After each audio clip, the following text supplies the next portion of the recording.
One night, Keanu Reeves walked into an empty soundstage and found an 82-year-old actor rehearsing alone for a role that no longer existed. What started as a quiet encounter uncovered a forgotten legend, a broken promise from Keanu's past, and a truth that would change everything he thought he knew about his own rise to fame. Before we continue this incredible story, let us know where you're watching from.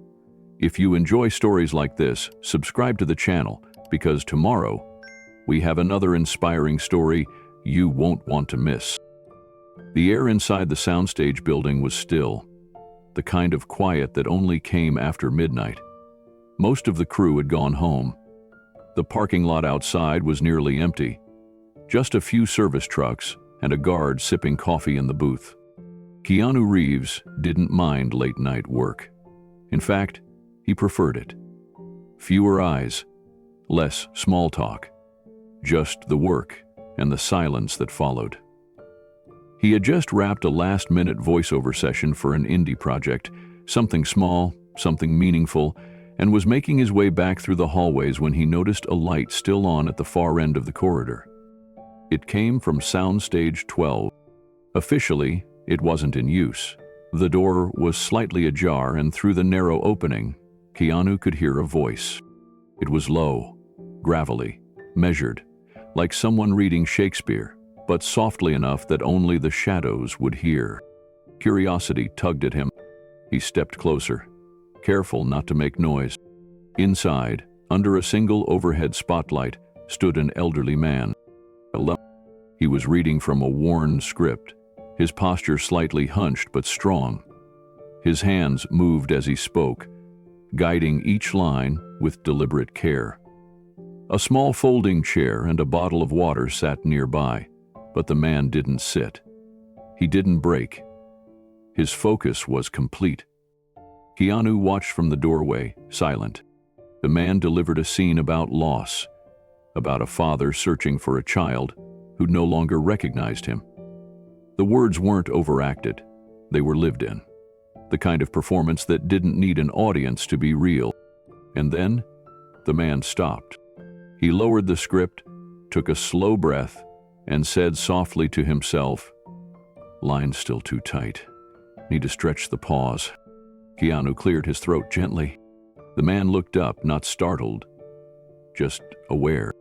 "Didn't mean to intrude," Keanu said. "I was heading out. Heard something, honest." The man gave a faint smile. "You're not intruding, just rehearsing for an audience that never shows." Keanu stepped inside, just a few paces. "Sounded like the audience is missing something special." The man chuckled. "That's kind, but I do this for me now." Keanu nodded. "Do you come here often?"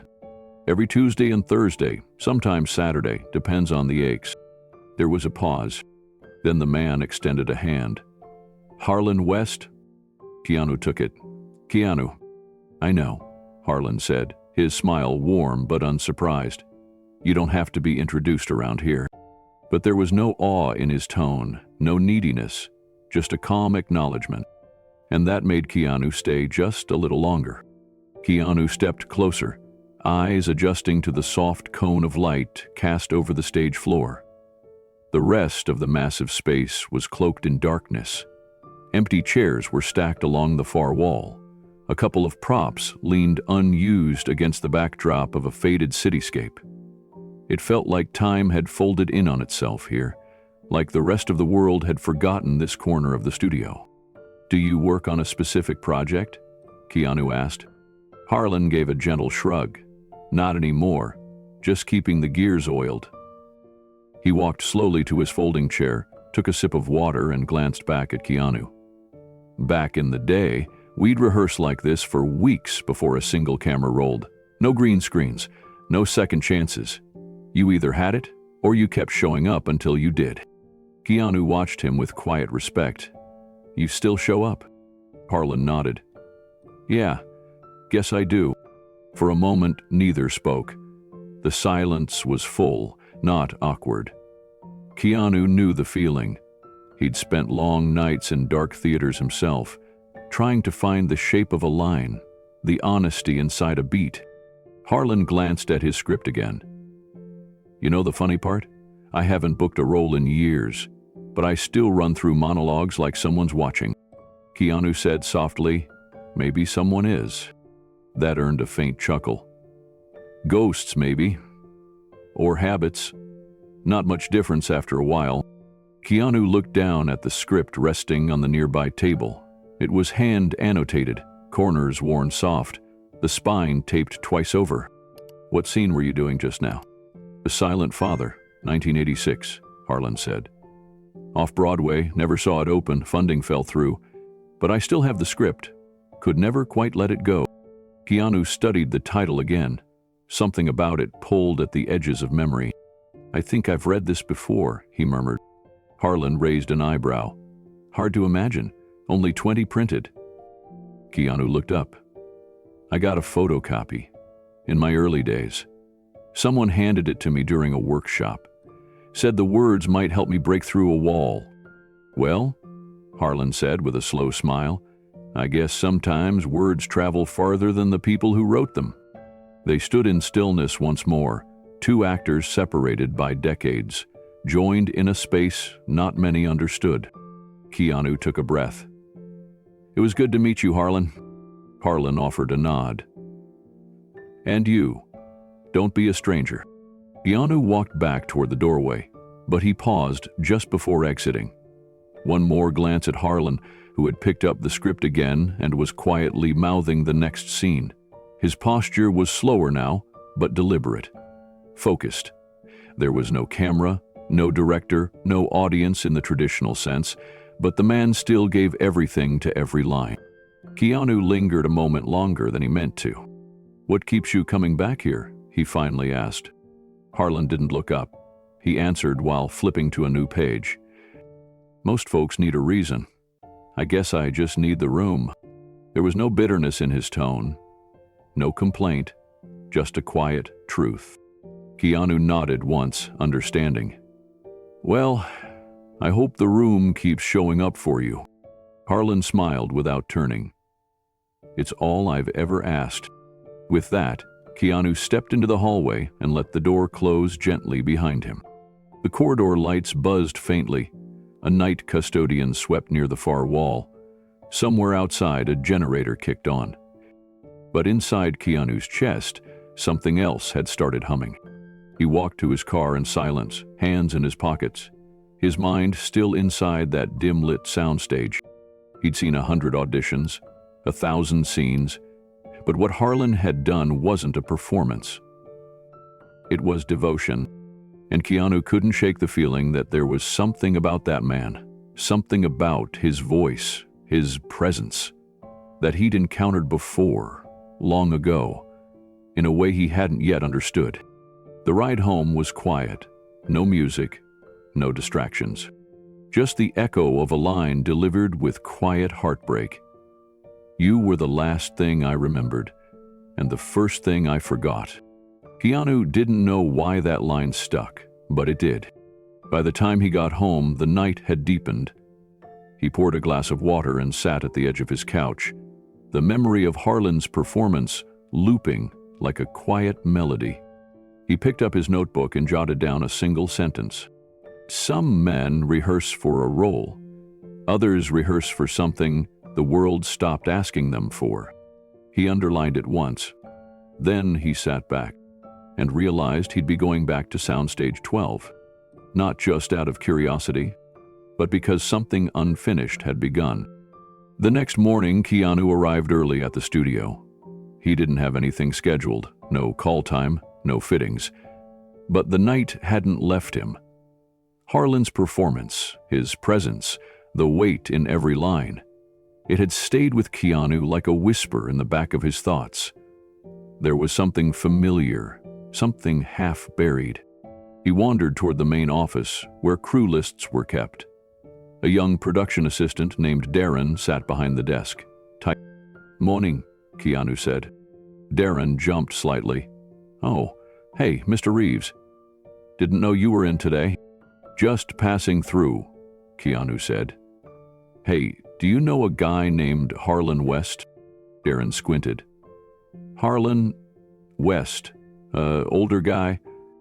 Yeah, I saw him last night on soundstage 12. He was running scenes. Oh yeah, I've seen him around. Quiet guy. Keeps to himself. Been here forever, I think. No one really knows what he does, but he shows up, uses empty sets when they're not booked. I figured he was a former actor or something. Keanu nodded slowly. No idea what his history is? Not really. You could ask Maya. She's been on this lot longer than most of us. Thanks, Darren. Keanu headed down the corridor toward Studio C, where Maya Tran was prepping a shoot. Maya was in her early 30s, efficient, always calm under pressure, and known for handling chaos with a shrug and a clipboard. She looked up when she saw him. Keanu, everything all right? He smiled. Yeah. I wanted to ask about someone. Sure. Harlan West. You know him? Her eyebrows lifted slightly. Yeah, actually. I've talked to him a few times. He comes around here now and then. Keeps to himself, but I know the name. What do you know about him? Maya leaned against a light stand. He was on track to become something big in the early ADS. Had this quiet intensity, like a younger Henry Fonda. But his career kind of disappeared. Keanu tilted his head. Disappeared how? I heard he got blacklisted, unofficially, not in the headline scandal way. More like he spoke out for someone else and doors just stopped opening. One minute he was rising, the next, nothing. Keanu nodded, but his thoughts were elsewhere now. Something was rising up from memory. Not a name. A sound. A voice. He could hear it again. Measured. Aged now, but undeniably familiar. That voice had once meant something to him. Something important. Maya noticed the change in Keanu's expression. She didn't interrupt. She just let the moment breathe. I think I've heard him before, Keanu said quietly. A long time ago. On a show. He shook his head. No. An audition tape. A scratch reel. It wasn't his scene, not really. He was just the reader. But the voice, it had this presence. Like it held weight behind every syllable. I was young, barely 20. I was prepping for this emotionally messy character and I couldn't connect. Then I heard that voice and something opened up. Maya tilted her head. You remember the audition? I remember the voice. I remember thinking, whoever that guy is, he knows the truth behind what we're all pretending. There was a long pause. Keanu added, that tape helped me land my first big role. I never knew who the reader was. And now, you think it was Harlan. I don't think. I know. Maya crossed her arms, intrigued. Then maybe this isn't just chance. Maybe you were meant to find him again. Keanu didn't say anything, but the thought had already formed in his mind. There were a few people who had quietly shaped his life without ever knowing it, and maybe Harlan had been one of them. Do you know if there are any records of his old work, he asked. Maya nodded. There's a storage room near stage 3. Old reels, audition archives, casting cards from decades ago. It's not digitized. No one ever goes in there unless they're looking for vintage props. Keanu offered a soft smile. Sounds like the right place. She gestured toward the corridor. You want me to help? I'll take a look. If I find something, I'll let you know. A few minutes later, Keanu stood in front of a steel door marked Archives. The lock was old, barely functional. He jiggled the handle, and it creaked open with a groan that echoed down the empty hallway. Inside, the room smelled of dust, glue, and time. Metal shelves lined the walls, stacked with cardboard boxes and film canisters. Yellowed index cards curled under fading tape. Keanu moved slowly, carefully, and then he saw it. An old VHS tape, labeled in sharp marker. Gold Read Session, 1987/Reader Harlan West. He held it for a moment in both hands. Like something sacred, Keanu dusted off the tape and walked it back to Maya's editing room. She looked up when he entered, saw the label, and nodded silently. She knew what this meant. They found an old VHS deck tucked into a cabinet beneath the monitors, leftover equipment from when the studio still used analog backups. Maya powered it on, threaded the tape in, and hit play. The screen crackled, then cleared.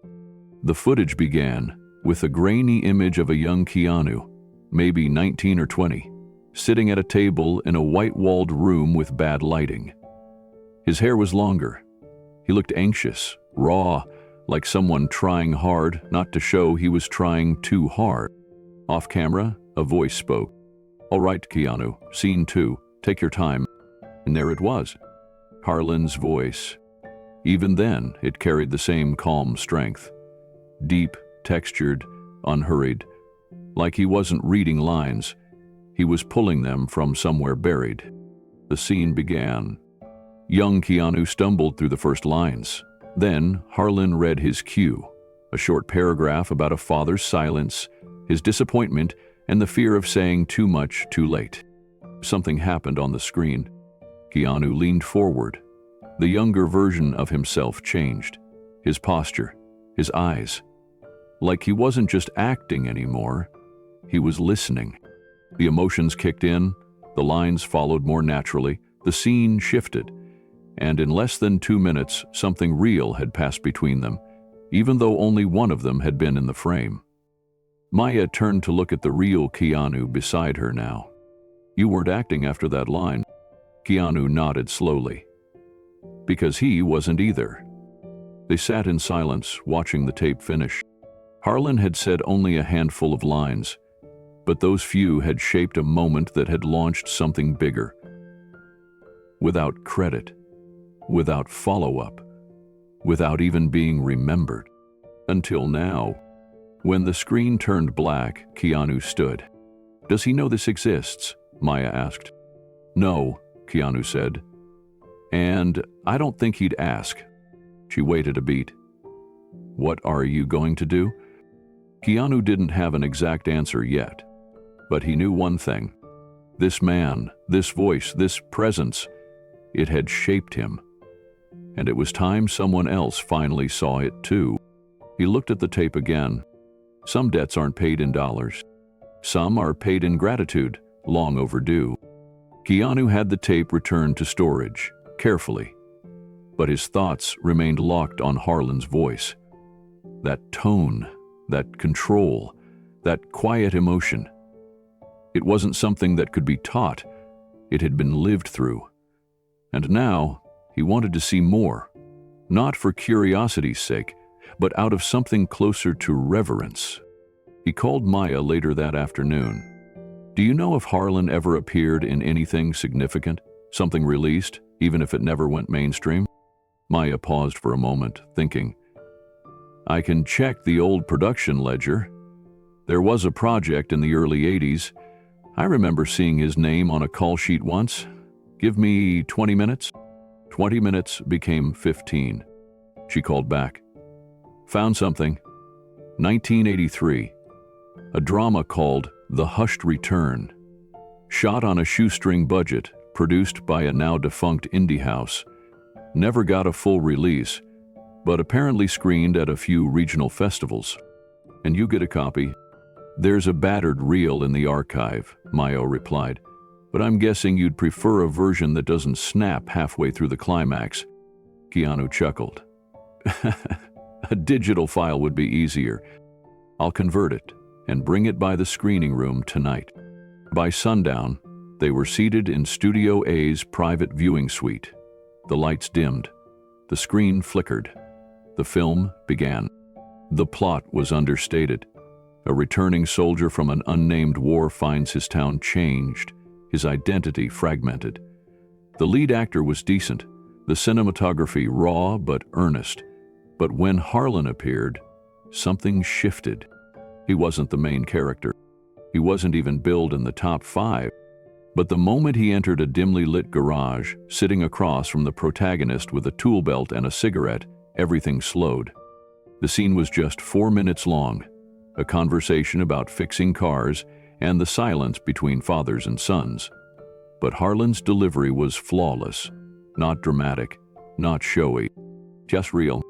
His character, a mechanic named Ellis, delivered a line so quietly Maya leaned in just to hear it. A man don't disappear because you forget him. He disappears because you remember him wrong. Keanu didn't move for the rest of the scene. When it ended and the film rolled on, he turned to Maya. How was this not celebrated? Maya answered quietly. Because back then, he stood up when no one wanted him to. Keanu frowned. What happened? She hesitated. There was an incident. I looked it up while the file was rendering. A cast member, young, black, brilliant, was cut from a project for reasons that were never explained. Harlan refused to stay quiet, and that was enough to bury him? It usually is. Keanu leaned forward, elbows on his knees, watching the screen even as the film faded into less remarkable scenes. His mind wasn't on the story anymore. It was on the quiet precision of Harlan's work, on the sharp stillness in his eyes, on the pain he had woven into a character who barely spoke. He finally turned to Maya. Do we know the name of the actor he defended? Maya tapped her phone, scrolling through an old article. Ricky Vaughn. He had a couple of promising roles. Was supposed to be cast in a period drama for one of the major studios, but the part went to someone else. Someone safer, they said. Harlan objected. Publicly. It was one of those moments that didn't make headlines, but everyone remembered behind the scenes. Keanu exhaled through his nose. And they closed the door on him. X, who kept auditioning, but the callbacks stopped. He started teaching, stage work here and there, nothing on camera. Leave it, Keanu murmured. Even last night. He just talked about the work, not what it cost. Maybe he thought the work was enough. Keanu stood and paced slowly in the darkened room. I used to believe that too, but if no one sees it, if no one remembers, it disappears. Doesn't matter how good it was. Maya stood with him now. That's why this matters. Keanu nodded. The credits rolled, the last frame shaking slightly before the screen dimmed to black. They stood in silence a moment longer. Then Maya said, we could submit the film to a few archives, let them know he's still here, still acting. Keanu looked at her. I want to go deeper. Find everything he ever did, every reel, every reading, every interview that never aired. I can help, Maya said, but what's the plan? Keanu paused, choosing his words carefully. To drag him into a spotlight, I want to lift the silence around him, on his terms. No press, no campaign, just recognition, something lasting. Maya smiled. Legacy, not spectacle. Exactly. She packed up the laptop and walked toward the hallway. I'll check the casting logs in the morning. Keanu lingered, still staring at the dark screen. A man had spoken a single line and then vanished from the industry. Now, that line was lodged in Keanu's heart like a seed waiting to grow. And this time, he wouldn't let it die quietly. The next morning, Keanu returned to the studio earlier than usual. He walked the perimeter of the lot, not rushing, just thinking. Every corner held echoes, unfinished scenes, long-gone extras, the scent of old paint on plywood sets. But now, something else hummed beneath it all. A story lost in the shadows. A man who had once lit up a screen and been told to go dark. He made his way toward soundstage 12, but the door was locked. No Harlan today. So he walked to the prop storage bay, where old set photos and archived call sheets were kept in binders stacked like forgotten time capsules. Maya had already pulled one aside for him. It was a production binder from the Hushed Return, brittle around the edges but still legible. Inside were photos, in-cast portraits, scene notes, and tucked in the back, stapled to a memo, was a handwritten note from the original director. It read, Harlan West brought something to the screen we couldn't name but felt in our bones. I would cast him again in a heartbeat, but the calls have stopped coming. He won't say it, but I will, Silence in this industry isn't always natural. Sometimes it's enforced. Keanu ran a hand over the paper. The words were a quiet confession, a record of what had been done and what had been lost. Later that afternoon, Maya called with another lead. I found a second film. 1979, never aired, but footage exists, a docudrama about labor strikes. Harlan played a union steward. Where's the footage? Stored in film school archives. I've already requested a viewing. Keanu closed his eyes. Thank you. They were piecing together a mosaic now, not of a celebrity, but of a craftsman, a man who had chosen principle over power, and paid for it in silence. Keanu knew that story too well. He thought of the roles he had taken, the ones he had turned down, the people behind the scenes who never got the second chance. But maybe this was one of those rare times when the second chance wasn't for the actor. It was for the audience. That night, Keanu opened his journal and wrote, "We say the camera never lies, but sometimes it forgets. And forgetting can feel like betrayal." He underlined it once, then turned the page, because he wasn't done writing Harlan's story. He was just getting started. The following evening, Keanu returned to Soundstage 12. This time, he didn't linger in the shadows. He pushed the door open slowly and stepped inside, already knowing what he'd find. There, under the same overhead light, stood Harlan. The same folding chair, the same script, the same half-empty water bottle. But tonight, the lines he was reading came from a different play, a quieter one, something more internal. Keanu didn't speak. He sat in the back row and let the words come to him. Harlan was mid-monologue. It was something about a man visiting a dying brother, apologizing not for what he'd done, but for all the things he'd never said. There was no dramatics, no camera-facing pauses, just a man in worn slacks, holding a battered script, trying to give the truth shape with his voice. When he finished the final line, Harlan lowered the paper, then turned and noticed Keanu sitting there. "I figured I felt someone breathing in the dark," Harlan said. "Didn't expect an audience." Keanu smiled gently. "Didn't want to interrupt." "You didn't." Keanu walked forward slowly. "What's that one from?" "A play I wrote 30 years ago," Harlan replied. "Never got produced. But I liked the rhythm. You still know every beat." Harlan shrugged. "It's easier to remember than forget." Keanu took a seat a few rows closer. "You always come back here?" he asked. "Most nights. Couple times a week at least." Harlan looked at the spotlight above him, then down at the script in his hands. "Because the craft doesn't owe me anything, but I owe it everything." Keanu sat with that, let it settle. Harlan added, "I spent too many years waiting for the next call. After a while, I realized I didn't need someone to hire me to keep showing up." Keanu leaned back in the seat. "So you rehearse anyway? Not for a role, not for a paycheck. Just because it keeps something alive in me." Keanu studied him. "Most people would have walked away." "Maybe. But I wasn't built for that." There was no bitterness in his voice, only peace. It was the kind of answer that didn't need defense. Keanu moved closer, now seated just a few feet from the makeshift stage. Harlan didn't resume reading. Instead, he took a seat in his folding chair and rubbed his fingers over the spine of the script. "Most nights, it's just me in this room," Harlan said. "But I don't mind. There's something honest about it. No pressure, no performance, just the words, and whether I still believe them." Keanu leaned forward. "Do you?" Harlan looked over, his eyes steady. Every single one. They sat for a while in the hush of the stage. No crew, no background noise, no expectations.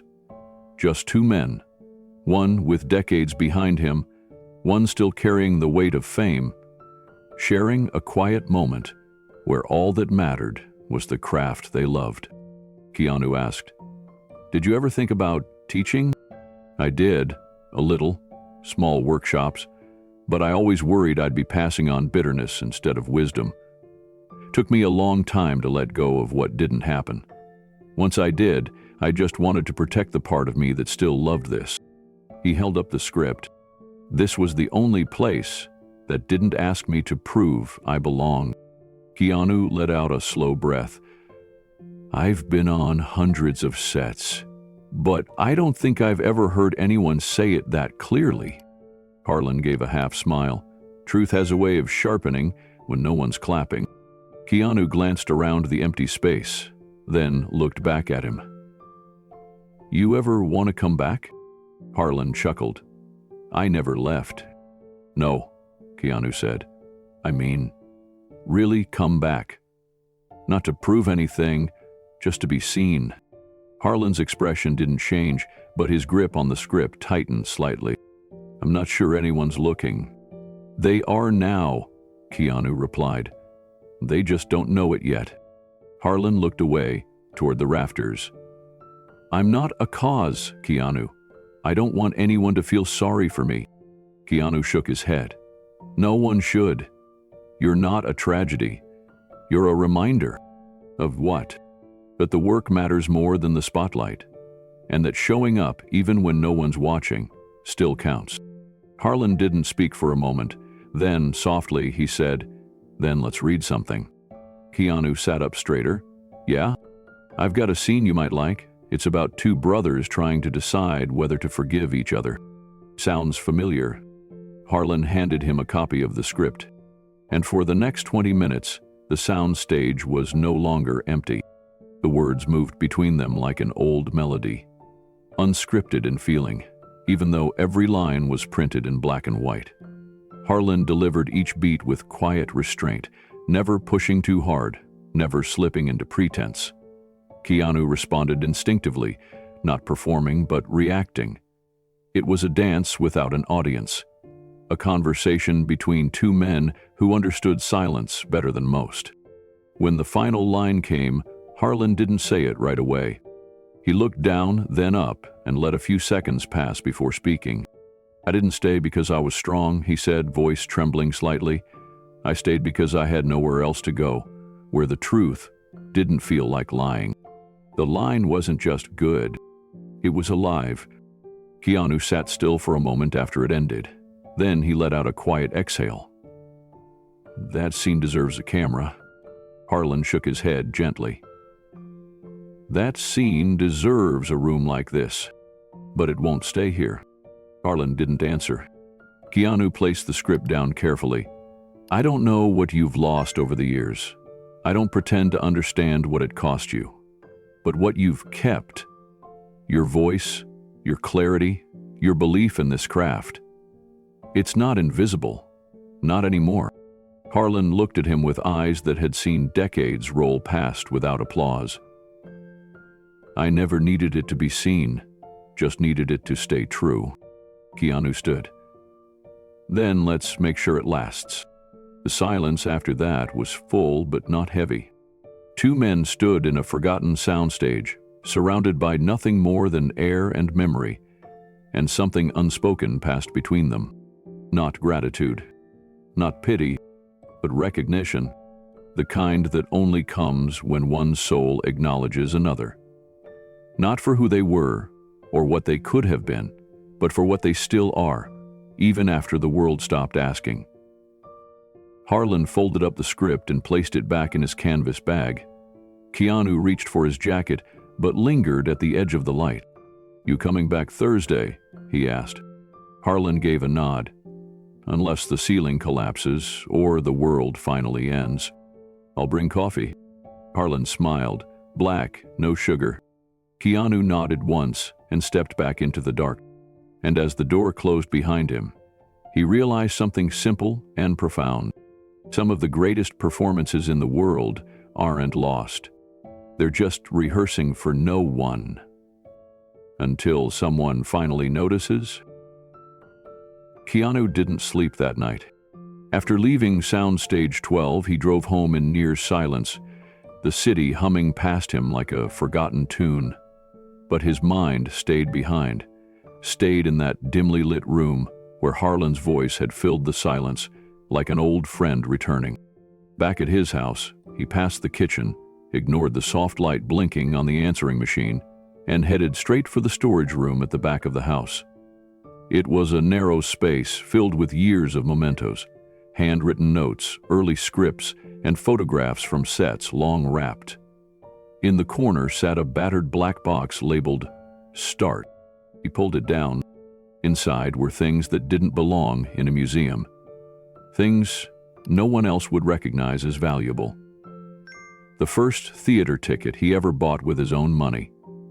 A paper schedule from a bus ride to an audition he didn't book. And near the bottom, nestled between old Polaroids and a notebook of scene scribbles, was the envelope.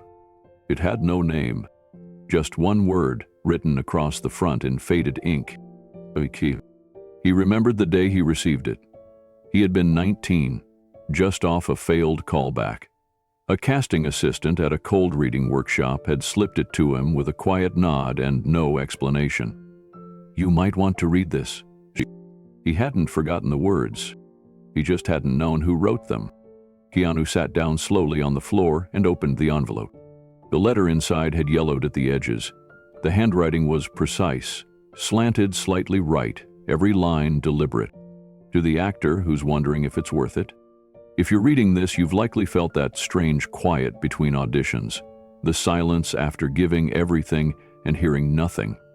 You've probably questioned your path. We all do. But I hope you remember this: the work is never wasted. The audience might forget, the agents might pass, but the craft, the calling, the courage to step into someone else's skin, that never leaves you. Don't chase applause, chase truth. Don't beg for light, just keep the fire inside lit. Because someone, someday, will need to hear what only you can say. And when that day comes, you won't have to reach for it. You'll be ready. Keanu sat still for a long time. He read the last line again. H.W. Harlan West. It had been him, all along. The man who once gave him the strength to keep going had never once asked for recognition. And yet somehow, all these years later, the fire still burned. Keanu placed the letter gently on the table, as if it might break under too much weight.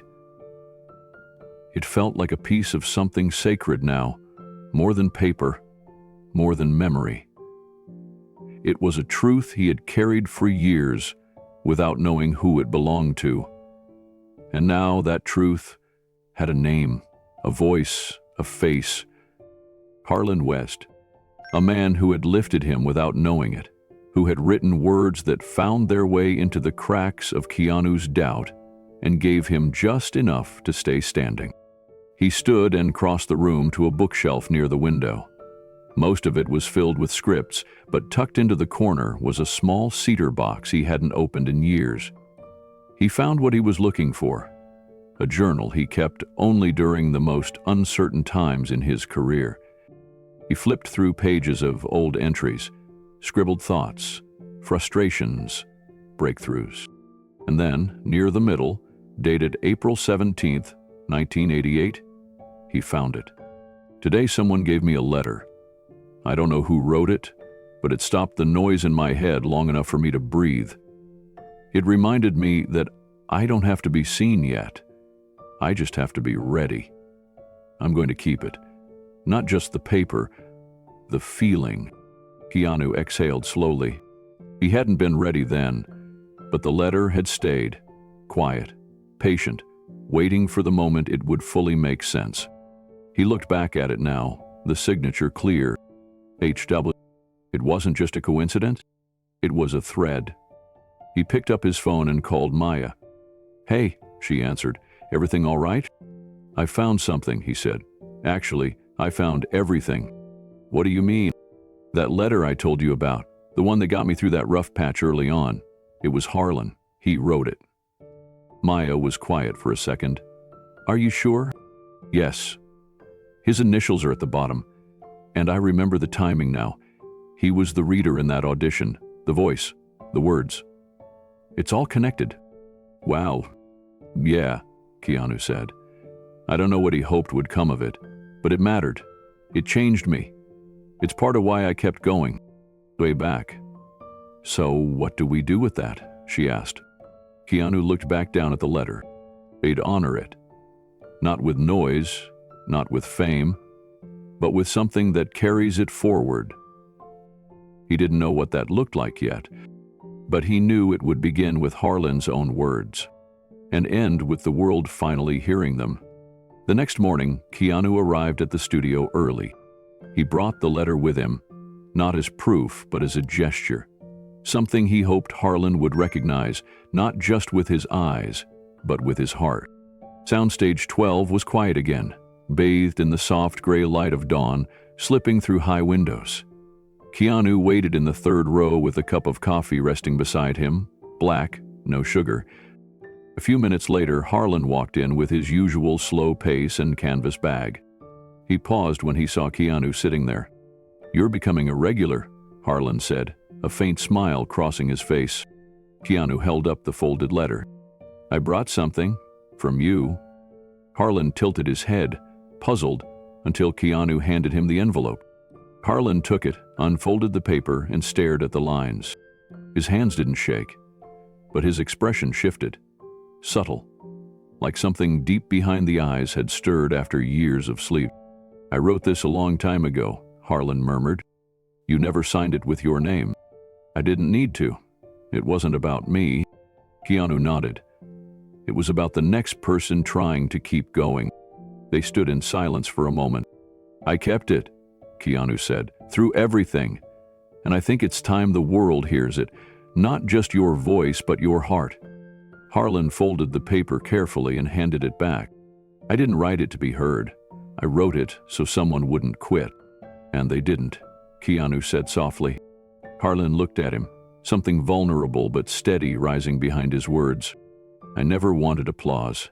I just didn't want the work to die with me." Keanu's voice was low. "Then let's make sure it doesn't." There were no big promises made, no dramatic speeches. Just a quiet agreement in the space between them, a moment of mutual understanding that legacies weren't built in the spotlight. They were built in the shadows, passed hand to hand, like letters without names that still find the right person at the right time. Keanu slipped the letter back into its envelope and returned it to his jacket pocket. "I want to do something with it," he said. "With all of it. But it starts with your permission." Harlan gave a slow nod. "Only if it's for the work, not the noise?" Keanu smiled. "Always." And as the sun climbed just a little higher over Soundstage 12, two actors sat down with a script between them. Not to rehearse for an audience, but to remember why they started in the first place. Keanu waited until rehearsal ended before saying anything. Harlan had just finished another quiet scene, this one from a two-person play Keanu didn't recognize. The script looked handwritten. The lines again were spoken like breath rather than declarations. Keanu had stayed through the entire thing, seated in the third row, coffee warm in his hands. When the silence returned, Harlan took a sip of water and looked up. "You stayed." "I needed to." Harlan gave a tired but genuine smile. "Appreciate it." Keanu stood and walked toward the stage.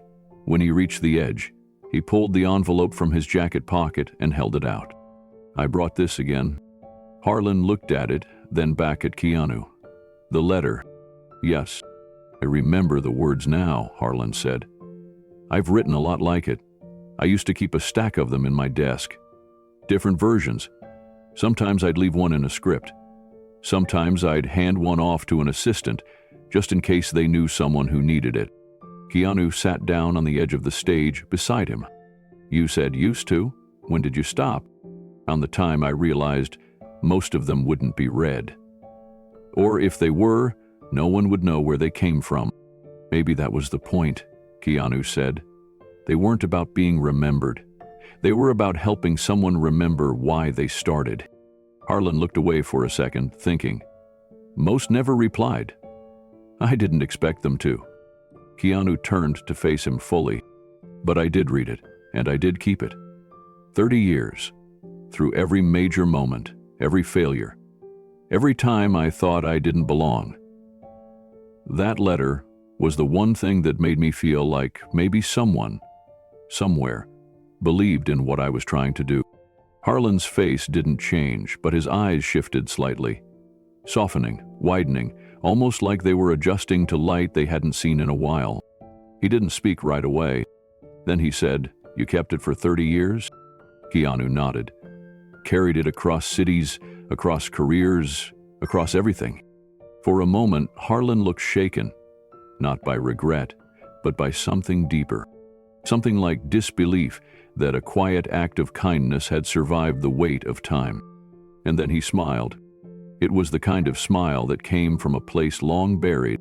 "I guess I wasn't rehearsing for no one after all." Keanu smiled back. "No, you weren't." The two of them sat there in the stillness of the stage, the echo of the past lingering in the air between them, carried by memories neither had known they shared until now. It wasn't just about a letter anymore. It was about the life behind it. The man who wrote it, and the young actor who lived by it without knowing the source. Keanu shifted slightly and looked at Harlan. "Did anyone ever tell you what those words meant to them?" "Not really," Harlan replied. "A few nods, a thank you here or there. But most people don't follow up. That's not why I did it." "Well, I did." "Why did you?" Harlan let the silence stretch. Then he said, "Because someone did it for me." Keanu looked up. "Back in '66, I was just starting out," Harlan continued. "One night I bombed an audition so badly I left the theater certain I'd never act again. I sat on the curb, script in my hand, trying to figure out if I should just go back home to Ohio." Keanu listened carefully, every word landing with weight. "An actor I barely knew sat down beside me, said he'd seen the audition, said I had something rare. Then he handed me a folded page from his notebook. I never saw him again." "What did it say?" Harlan smiled faintly. "It said, 'Keep the work sacred, even if no one else does.'" Keanu leaned back slowly. "So? You passed it on?" "Every chance I got." Keanu thought about how far that single line had traveled. From a stranger in 1966, to a curb in New York, to a letter left in his own hands 2 decades later. A message passed down like an heirloom across generations of actors. "What if we told that story?" Keanu asked. "What if more people heard it, felt it?" Harlan shook his head gently. "It's not a headline." "No," Keanu said. "It's a lifeline. And that's what makes it matter." There was a pause. Then Harlan looked him in the eye. "You really kept it all this time?" Keanu nodded again. "I've got 1,000 scripts, 100 awards, but only a few things I'd run back into a burning house to save. That letter is one of them." Harlan blinked once, long and slow. Then he said, "I never thought the smallest thing I left behind would be the most important thing someone else carried forward." Keanu leaned forward. "Maybe it's time we show the world what quiet promises can become." Harlan rested the script on his lap, hands folded over it. "You know," he said after a long pause, "when you get to be my age, you start thinking about the things you'll leave behind. Not the big things. Those get taken care of or forgotten on their own. I'm talking about the small things. The gestures, the kindnesses, the words no one asked you to say, but you said them anyway." Keanu nodded slowly. "And sometimes those are the only things that last." Harlan looked at the letter again. "I wrote dozens of these, maybe more. Some I mailed, some I tucked into books. A few I handed off and never looked back. I guess I just wanted to believe someone out there might need them." "I did," Keanu said, "and I still do." Harlan smiled again, a little softer now. "Then I guess it was worth it." They sat together in silence for a while. The kind of silence that doesn't push anyone away but draws you deeper in. The air in the soundstage was cool, still holding on to the night. But something inside both men felt warmer now, more settled. Keanu finally stood. "I'm not sure what comes next, but I want to make sure others hear your words. Not because you need the attention, but because the next young actor sitting on a curb somewhere might need the same reminder I got." Harlan tilted his head. "You're not trying to pay me back, are you?" "No," Keanu replied. "I'm trying to pass it on." Harlan liked that. He stood too, a little slower, knees popping softly as he did. He reached for the letter one last time, then handed it back to Keanu. "It's yours," he said. It always was. Keanu tucked it carefully into his coat pocket. "Let's make something," he added. "Something simple, something honest." Harlan didn't ask for details. He just gave a nod. "You bring the lights," he said. "I'll bring the words." They laughed quietly together, and for the first time in a long time, Harlan's laugh didn't sound rehearsed. It sounded present, real. Keanu looked back at the stage as they left the building together. Somewhere between the echo of old lines and the whisper of promises kept, something had shifted. Not just in the room, but in both of them. A new chapter was beginning. And it started, as most important things do, with a voice that refused to go silent. It was Maya's idea.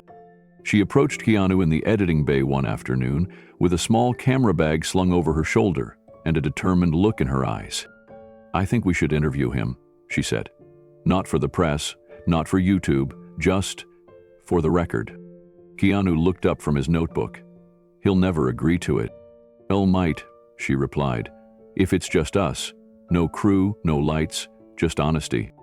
Keanu considered it, then slowly nodded. "We ask, but it's his decision." Later that week, they found Harlan seated on a bench just outside the soundstage. A script rested beside him, but he wasn't reading, just watching the wind move through the trees across the lot. Maya sat down across from him. "Can I ask you something a little unusual?" Harlan gave a cautious smile. "Only if you ask it gently." "I'd like to record a conversation, just you and me, no setup, no agenda, just your story in your own words." Harlan didn't answer right away. His gaze drifted back to the trees. Then he said, "What for?" Maya glanced at Keanu, then back. "So the silence doesn't win." That got his attention. "I don't want to be a cause," he said. "You won't be," Maya promised. "You'll be a man who never stopped showing up." After a long pause, Harlan gave the faintest nod. "I'll talk," he said. "But no makeup, no fancy framing. You get what I give. Nothing more." "That's all I want," Maya replied. They set up in the same soundstage where he always rehearsed. Just a folding chair, one soft mic, and a single light source from a nearby window. Harlan sat comfortably, script beside him as always, but untouched. Maya hit record. She started with easy questions. When he began acting, what drew him to the craft, which roles had stayed with him the longest. Harlan answered with quiet steadiness. No embellishment, no show. But when she asked about the years he stopped booking roles, his eyes darkened just slightly. "I didn't quit," he said. "But the calls stopped. The coffee meetings dried up. I heard about roles I used to be considered for, going to safer names. People said it was just the market shifting, but I knew." "Because of the protest?" Maya asked softly. Harlan nodded once. "I spoke out for someone who got erased, and in doing so I drew attention the studios didn't want." Harlan looked down at his hands, fingers gently folded in his lap. "The Embley didn't blackball me with headlines, no angry mobs, just silence. Just fewer calls, fewer auditions, and then none." Maya sat quietly for a beat, letting the weight of his words settle. "Did you ever think about leaving?" she asked. "I did," he said. "More than once. Thought about going back to Ohio. Thought about opening a bookstore. Thought about putting it all in a box and walking away. But then, I'd remember a line, a single one, something from a script I loved, or a play I almost got, and I'd say it to myself like a prayer. His voice softened. I stayed because the words stayed, because I still believed in them, even if no one else believed in me. Keanu stood just off camera, arms folded. He said nothing, but everything in him was listening. Maya asked, "What was the hardest part?" Harlan didn't hesitate. "Watching people forget." "Forget what?" "That I was ever here." His answer wasn't bitter. It was plain, like someone stating a fact, not a complaint. "And what kept you going?" Maya asked. Harlan smiled faintly. "I kept showing up, rehearsing lines in empty rooms, reading scripts that were never produced. I didn't need an audience. I just needed the practice to mean something." He looked up at Maya. "It still does." She clicked off the camera and let the quiet return. After a long moment, Keanu stepped forward. "You sure you're okay with us keeping that?" Harlan looked at both of them. "I said what I meant. That's all I care about." "We won't share it without your permission," Maya promised. Harlan stood slowly. "I trust you." Later that evening, Keanu and Maya reviewed the footage. They didn't edit it. They didn't polish the sound. They just watched. Harlan spoke with a clarity that didn't demand attention, but commanded it anyway. When the interview ended, the screen went black for a few seconds. Keanu turned to Maya. "There's something in that footage," he said. "It's not just memory. It's instruction. It's legacy." Maya nodded. "He told the truth, and people need to hear it. But not in a press release," Keanu added. "Not in a campaign or headline." "No," Maya agreed. "Something more personal." Keanu tapped a finger on the edge of the desk. "We build around it. A frame that holds his story, not for exposure, but to let the silence finally give way to something permanent." Maya smiled. "A quiet kind of fame." The next morning, Keanu visited Harlan again. Not at the studio, but at a modest apartment building tucked into the edge of the city. Harlan had lived there for years, unnoticed, paying rent with workshop gigs and small savings. Keanu didn't come with cameras, just 2 coffees and a simple question.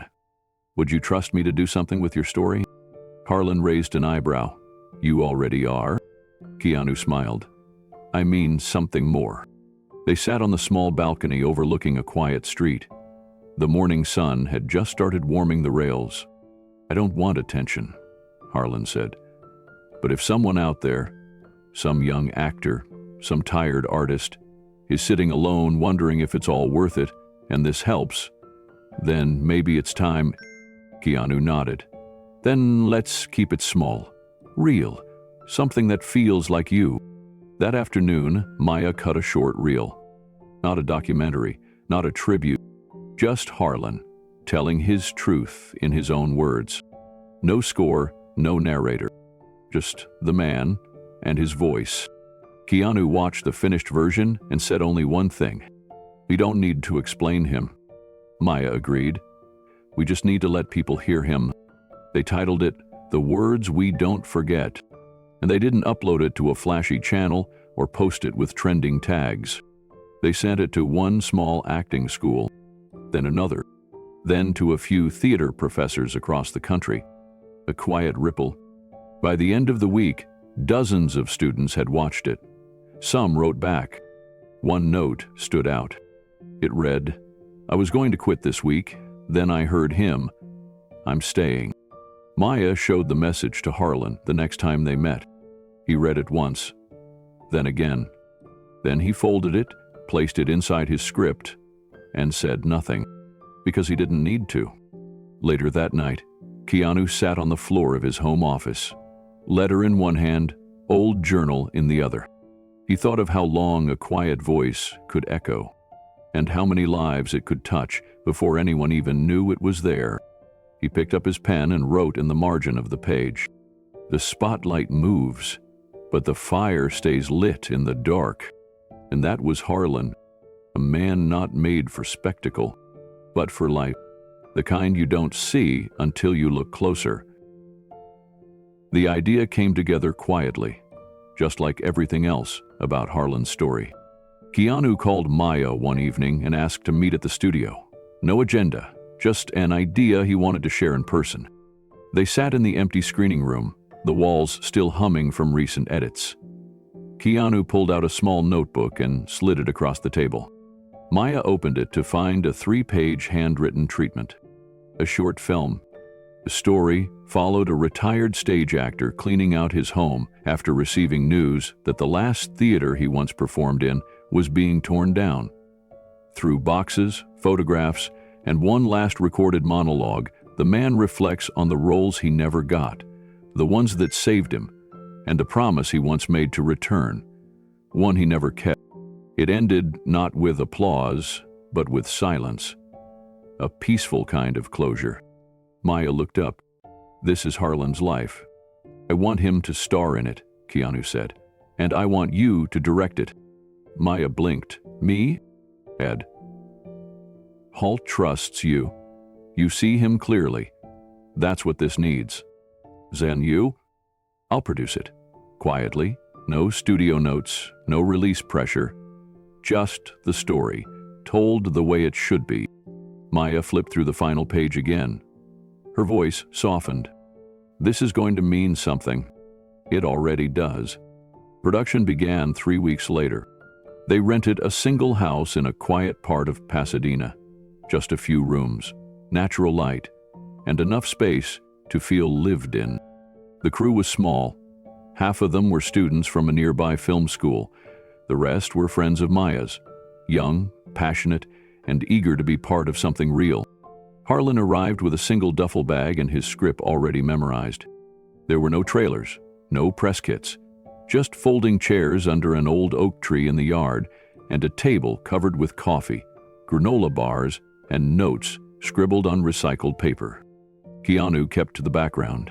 He helped set lights, carried equipment, made quiet suggestions when asked, but never interfered.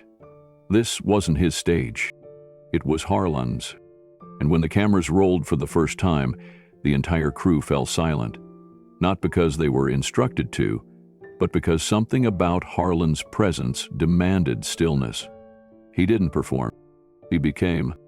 In the first scene, Harlan sat at an old kitchen table, sorting through a box of yellowed playbills. The dialogue was minimal, just a few murmured lines. But the way he handled each object, the reverence in his fingers, the pause between movements, it told a deeper story than words ever could. Maya stood behind the monitor, watching through the lens. Her voice crackled through the headset. "Hold that beat, now say it." Harlan looked down at the photo in his hand, a black and white headshot from 40 years ago. He whispered, "I thought I had more time." And the silence that followed? It broke everyone in the room. The boom operator wiped his eye. The camera assistant stopped breathing for half a second. Even Maya had to clear her throat before calling cut. They did 3 takes. They only needed 1. Scene after scene, Harlan moved through the film with quiet precision. In one, he opened a trunk filled with props. A crown, a faded script, a pair of stage shoes worn through at the heel. In another, he stood in front of a mirror, reciting a monologue from a long-forgotten play about a man begging his younger self for forgiveness. The room never felt like a set, it felt like memory. Keanu watched from the corner, leaning against a wall, arms folded. He had seen legends work. He had acted opposite titans of the craft. But this was different. There was no ego in Harlan's process, no vanity, no grasping for greatness. Just truth. Honest, weathered truth. And the crew felt it. On breaks, no one went off to scroll their phones or disappear into trailers. They sat near Harlan, listened, asked questions, shared laughs. And Harlan gave freely. Stories, insights, encouragement. Not as a teacher, but as a fellow traveler on the road. During one scene, a younger actor stumbled over his lines. Harlan gently touched his shoulder. "Don't chase the words," he said. Let them come to you. The next take? Perfect. Maya kept the cameras rolling even after the scripted moments ended. She captured Harlan breathing, walking, sitting alone, with the light pouring across his face. Every frame felt like a portrait. By the end of the week, they had what they needed, but none of them wanted to leave. Keanu walked the house one last time after wrap, trailing his hand across the back of a worn couch used in the final scene. It hadn't been just a film. It had been a farewell letter to a man's life's work, written in motion, captured in stillness. The final day of filming ended at sunset. In the last scene, Harlan stood at the threshold of the house, a packed box in his arms. He looked out toward a fading sky, where golden light brushed the tops of distant trees. No dialogue. Just a long pause, his eyes scanning the horizon like he was seeing the past and future all at once. Maya whispered into her headset, "Hold it." The crew held their breath. The shot lingered for 20 seconds. Then Maya finally said, "Cut." No one moved. The hush that followed was reverent. Not like the usual end-of-day chatter and light applause, just stillness, filled with something that didn't need to be named. Harlan lowered the box and looked over at Maya. "To the one?" She nodded slowly, eyes misted. "That's the one." Keanu stepped forward and extended a hand. Harlan shook it, but then pulled him in for a quiet, brief embrace. "You didn't just give me a part," he said. "You gave me a closing chapter." "You wrote it," Keanu replied. "We just hit record." They wrapped up the set gently, with no fanfare. Lights dimmed. Gear packed. No clapping. Just quiet goodbyes and meaningful nods. That night, the crew gathered at a small cafe downtown for a wrap dinner. Harlan almost didn't come. He said it wasn't really his scene. But Keanu convinced him. When he entered the room, every person stood. Not out of obligation, out of respect. One of the young actors raised a glass and said, "To the man who reminded us why we started." Harlan smiled and raised his water. "To the work, always to the work." Later, Maya shared a first cut of the film with Keanu. They watched it in silence. Every frame felt honest.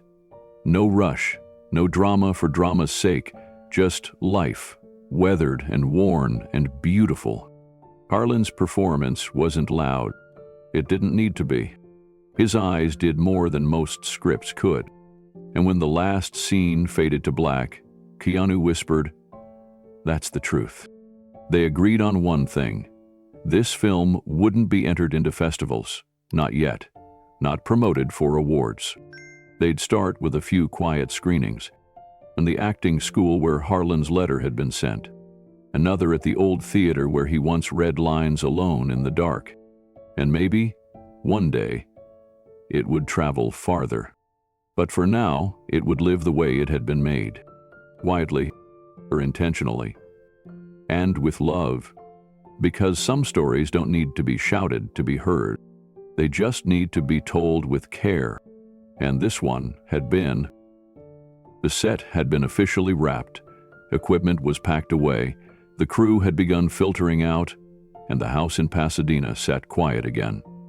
But in one corner of the living room, near a window where the last of the afternoon light poured through gauzy curtains, something unexpected was happening. Harlan remained seated in the same worn armchair they'd used for a key monologue, but now he wasn't acting. He was surrounded by a half-circle of young actors, no script, no cameras, no call sheet. Just questions.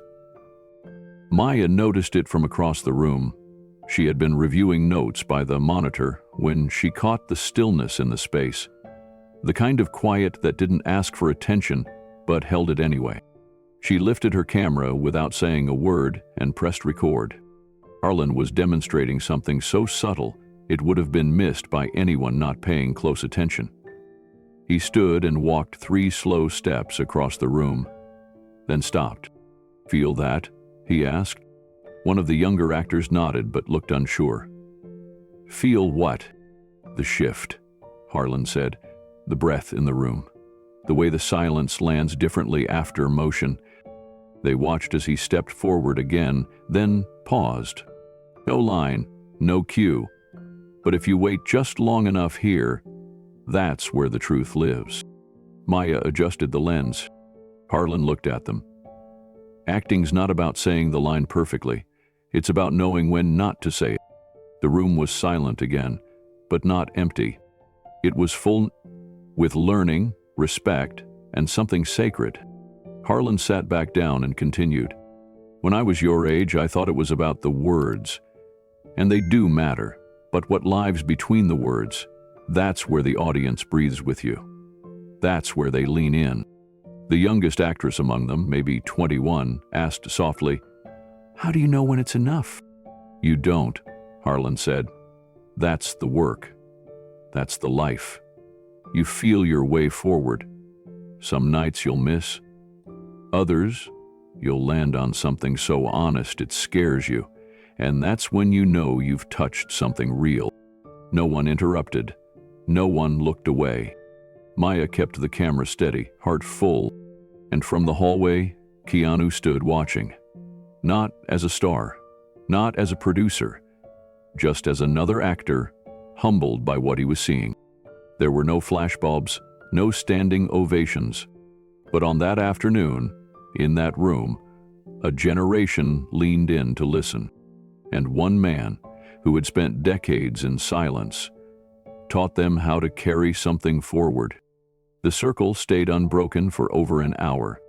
The crew had finished packing up, but no one rushed Harlan. A few people who weren't even part of the conversation hovered in the background, drawn in by the tone of the room, the energy that came from watching someone speak with such lived-in grace. Harlan didn't give speeches. He didn't tell stories to impress. Everything he shared came from quiet places, things he'd learned in rehearsal rooms with leaky roofs, in theaters that never made the paper, on set where the applause never came. Maya kept filming, not intruding, just capturing. Someone asked him how he memorized lines so easily. Harlan smiled. "I don't." That got a chuckle. He continued, "I memorize thoughts. The line is just the clothing. I focus on what the character's really trying to say. The rhythm of their heart, not just the beat of the words." Another actor asked about rejection, how to survive it. Harlan looked thoughtful for a moment. "Rejection isn't always about you," he said. "Sometimes it's timing.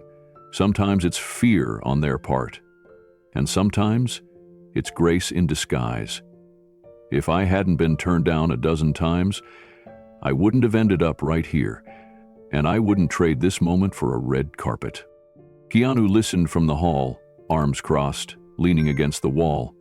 Every so often, he'd glance around the room, not to check the scene, but to check his own spirit. He felt proud, but more than that, he felt small in the best way, like he was witnessing something ancient and rare. Harlan picked up a folded chair and sat closer to the group, lowering his voice to just above a whisper. "There's something I learned late," he said, "something I wish someone had told me sooner." Everyone leaned in. He looked around at each of them, slowly. "This business will try to tell you who you are. The critics will, the money will. Even your friends might. But none of them live inside your story." He let that sit. "Protect your love for the craft. Guard it like it's your only inheritance. Because in the end, the world might forget your name. But if you love the work, it won't forget your impact." No one moved. No one even blinked, because the way he said it made it impossible not to believe. Eventually, the questions slowed. The group didn't disperse so much as dissolve, one person at a time standing to shake Harlan's hand or thank him, with eyes still wet. No one wanted to be the first to leave, but each of them knew they were carrying something now. Not advice, not instructions. A torch. Harlan remained seated after the last actor walked away, gazing at the worn pages of the script he had carried for years. He didn't speak. He didn't need to. The set had listened, and the silence left behind was not empty, It was full of everything he'd given. Maya approached slowly and crouched beside him. "Can I show them this footage?" she asked gently. Harlan looked at her, the faintest smile in his eyes. "Because the world teaches 1,000 ways to chase the spotlight, but no one ever shows what it looks like to hold the light and give it away." He nodded once. "Then show them, but not with music, not with edits, just let it breathe." Maya promised she would. Keanu walked in as she stepped away. He sat down across from Harlan. "You good?" he asked. "I'm better than that," Harlan said. "I'm remembered." Keanu didn't reply. He just offered his hand. Harlan shook it. Then, with some effort, he stood. "You know," he said, adjusting his coat, "for most of my life I thought I'd missed something, that I took a wrong turn when I stood up for what was right. But looking around this set, at those kids, at you, maybe the turn wasn't wrong. Maybe it just took longer to lead me here." Keanu nodded. "It led you exactly where you needed to be." Harlan looked around one more time. The lights were off, the cameras packed, but the space still held warmth. Not from heat, but from meaning, from presence. He chuckled softly. "I used to think silence was a punishment. Now I think it's a privilege." As they walked out into the fading evening light, Maya caught one last shot. Harlan, stepping through the doorway into the dusk, his silhouette framed by the open-set door. It wasn't dramatic. It was honest, like everything he'd done. And in the days that followed, when the behind-the-scenes footage began quietly circulating among film schools and actor circles, no one tagged it with headlines or clickbait. It spread the way all truth spreads. Slowly, gently, powerfully, because there are some teachers whose lessons aren't shouted, they're felt, and Harlan West had become one of them. The invitation came quietly, just like everything else about the project. A small independent film festival in Northern California, known for spotlighting meaningful work from underrepresented voices, had heard about the short. Maya hadn't submitted it formally. Someone on the festival's selection board had been shown a private link by a friend who had received it from a professor. Word traveled slowly but with weight. The festival director wrote back with a single line, "We would be honored to screen this." Maya shared the news with Keanu. "It's not Sundance," she said. "It's a community gym with a rented projector and folding chairs." Keanu grinned. "Perfect." Harlan was less convinced. He stood in his kitchen, holding the printed invitation in one hand, coffee in the other, wearing the same flannel shirt he'd worn since rap. "I don't know," he said. "I made peace with being forgotten." "You weren't forgotten," Keanu replied. "You were just paused. This is a moment worth unpausing for." Harlan sipped his coffee. "I don't want applause." "You won't get any," Keanu said. "Not the kind that echoes, just the kind that lands." That made Harlan pause. 2 weeks later, they arrived at the festival on a gray Saturday afternoon. The town was small, the theater even smaller. There was no red carpet, no camera crews, just hand-painted signs, volunteers handing out programs, and rows of metal chairs facing a portable screen. The short was scheduled in the middle of the lineup, surrounded by 2 documentaries and a student animation. Keanu stayed in the back, baseball cap pulled low. Maya handled the technical setup. Harlan sat in the 4th row, alone. The house lights dimmed, the room quieted, and the film began. It started with a shot of Harlan, standing in the doorway of the fictional home, sunlight falling across his face. The same scene they had rehearsed a dozen times. But on the screen, it didn't feel like performance. It felt like memory. As the film played, the audience leaned forward, not dramatically but instinctively. No one rustled candy wrappers. No one whispered. The silence in the room wasn't the absence of sound. It was the presence of respect. Keanu watched the faces. Some were older, some young. All were still, and as the final scene unfolded, Harlan lowering the last box and looking into the light, there was an ache in the room, a collective holding of breath. Then the screen faded to black. No music played during the credits, just soft scrolling text and stillness.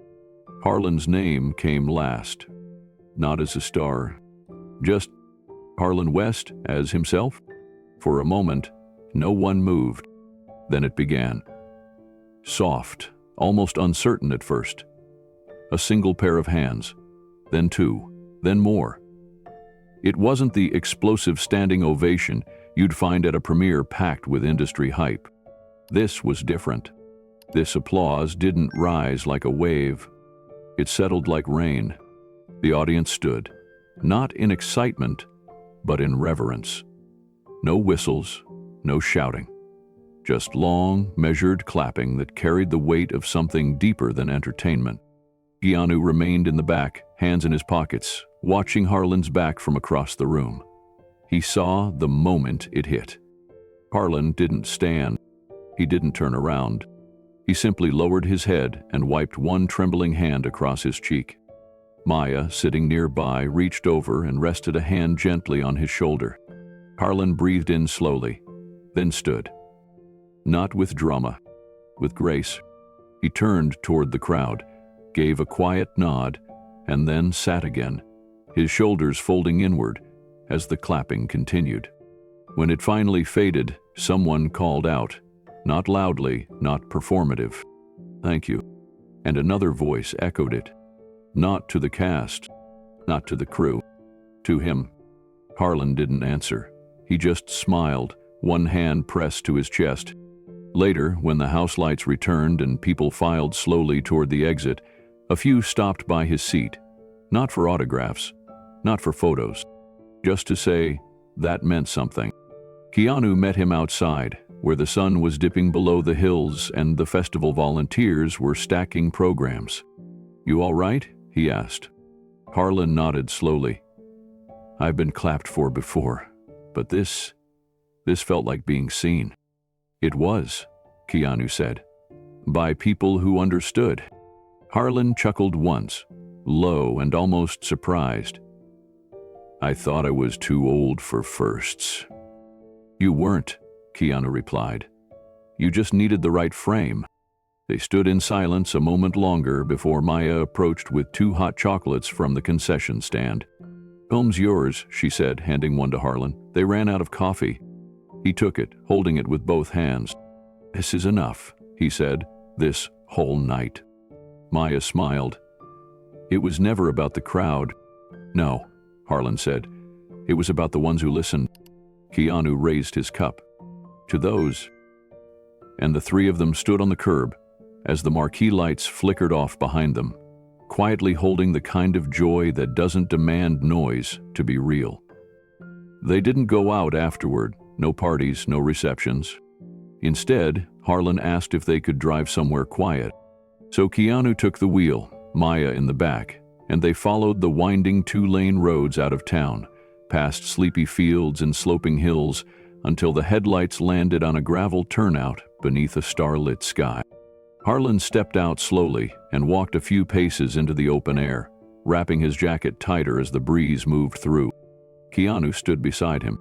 "Feels like the end of something," Harlan said. "Or the beginning," Keanu replied. Harlan nodded. "Maybe both." They looked up at the sky for a while, the kind of quiet that held weight but not pressure. Stars shimmered above them, some steady, some barely visible, but all still there. "I thought about quitting," Harlan said, voice low. "So many times I lost count. But you didn't. I told myself I had to finish what I started, even if no one saw it." Keanu glanced at him. "They saw it tonight?" "Yeah," Harlan said softly. "They did." He turned to Keanu, expression clear, unguarded. "You ever wonder if all of it, the struggle, the silence, the waiting, was worth it? All the time?" "And?" Keanu smiled. "Tonight made it easier to answer." Maya stepped closer. "I think you did more than act in a short film, Harlan." "Oh, You made space for 100 others to keep going. Harlan chuckled gently. Then I guess we did our job. They stood there until the cold began to settle in their bones, then climbed back into the car, the hum of the road beneath them. On the drive back, Harlan spoke one more time. You didn't owe me this, he said. I did, Keanu replied, even if I didn't know it at first. They reached the hotel just before midnight. Harlan thanked them both quietly, then disappeared into the lobby with a small wave. Maya and Keanu stayed in the car for a moment longer, letting the engine tick cool. Do you think he understands what he gave them? She asked. I think he's starting to. Back in his hotel room, Harlan folded his coat over the chair, sat on the edge of the bed, and reached into his bag. He pulled out the letter. The original, yellowed, creased one he had written so long ago. He read it once, then placed it on the nightstand beside the program from the screening. 2 stories, one written, one lived, and together they finally felt complete.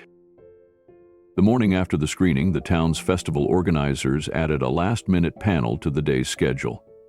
A short Q&A session with the cast and crew of The Words We Don't Forget. There was no stage. Just a few chairs arranged on the floor of a community center multi-purpose room, next to a chalkboard still covered in notes from a senior yoga class. Harlan sat nearest the center, flanked by Maya and Keanu. The audience wasn't large, maybe 50 people, but their energy was focused, their eyes bright. Some held notepads, others clutched printed programs. A few just sat with hands folded, still processing the film. The moderator, a young woman from the local college, opened the session with a few general questions. Maya spoke about the filming process, the budget constraints, the intimacy of the crew. Keanu shared how the story had come from a personal truth they'd wanted to honor. Then the microphone passed to Harlan. At first, he waved it off, whether the room waited. Finally, he took the mic, cleared his throat, and looked out across the folding chairs. I wasn't going to speak, he said. Felt like the film said what needed saying. There were a few soft chuckles. But I do want to say something about the people who made it. He glanced at Maya. At my age, people assume you've run out of firsts. But working with this team reminded me that the first time you're truly seen doesn't always happen when you're young. He turned slightly to face the audience more directly. I've lived a lot of quiet years. I've watched the industry change, watched friends come and go, watched opportunities pass like seasons I couldn't stop. And then these two? He nodded toward Maya and Keanu. Found a way to take what I thought was finished and treat it like something just beginning. The room fell still. He handed the mic to Maya, but then took it back for one final thought. I'm just the echo, he said. They're the voice. No applause followed immediately. Just breath. Just a silence that held more meaning than a standing ovation ever could. Then one person stood, followed by another and another. It wasn't about spectacle. It was about witness. Maya sat, eyes wet, hands clasped in her lap. Keanu gave Harlan the smallest of nods. And Harlan, never quite comfortable with attention, tilted his head as if to say, this wasn't for me. It's for them. For the future. When the session ended, people lingered. No one rushed the chairs or waved for selfies. Instead, they formed quiet clusters, discussing lines from the film, sharing memories the story had stirred in them. A few approached Maya, thanking her for how she'd framed it all. One woman, in her 60s, whispered, "That was my father on that screen. Different name, same soul." Maya nodded and thanked her, feeling the words press into her chest. Harlan slipped quietly through the side exit, but Keanu followed. They ended up in the backstage hallway behind the panel room, where a row of stacked chairs and dim light offered them a quiet place to land. Neither of them spoke. They didn't need to. Keanu leaned against the wall, hands in his jacket pockets. Harlan sat on a bench, script still folded under his arm out of habit. The buzz from the room filtered through the walls. Low, muffled, warm. After a while, Keanu stepped closer, pulled something from his inside pocket, and handed it to Harlan. It was a small envelope. Harlan took it and raised an eyebrow. "More fan mail?" Keanu smiled. "Something like that." Harlan opened it slowly. Inside was a printed program for the festival, folded in half, creased once. At the bottom, in Keanu's handwriting, were the words, "You were never forgotten, you were just early." Harlan read the line once, twice, then tucked it back into the envelope and slid it into his script without saying a word. Keanu sat beside him, both men facing the wall across from them, neither looking at the other. After a long pause, Harlan broke the silence. "You know what I really wanted?" "What?" "Palm last good scene. That's it. Not a big award, not a lifetime tribute, just one moment where I could say something honest and be heard." Keanu turned his head. "You had more than a scene, you had the story." Harlan chuckled. "Maybe, but that scene, where I sit in the chair and finally speak the line I wrote 40 years ago, that was the one. It landed." "I know," Harlan said.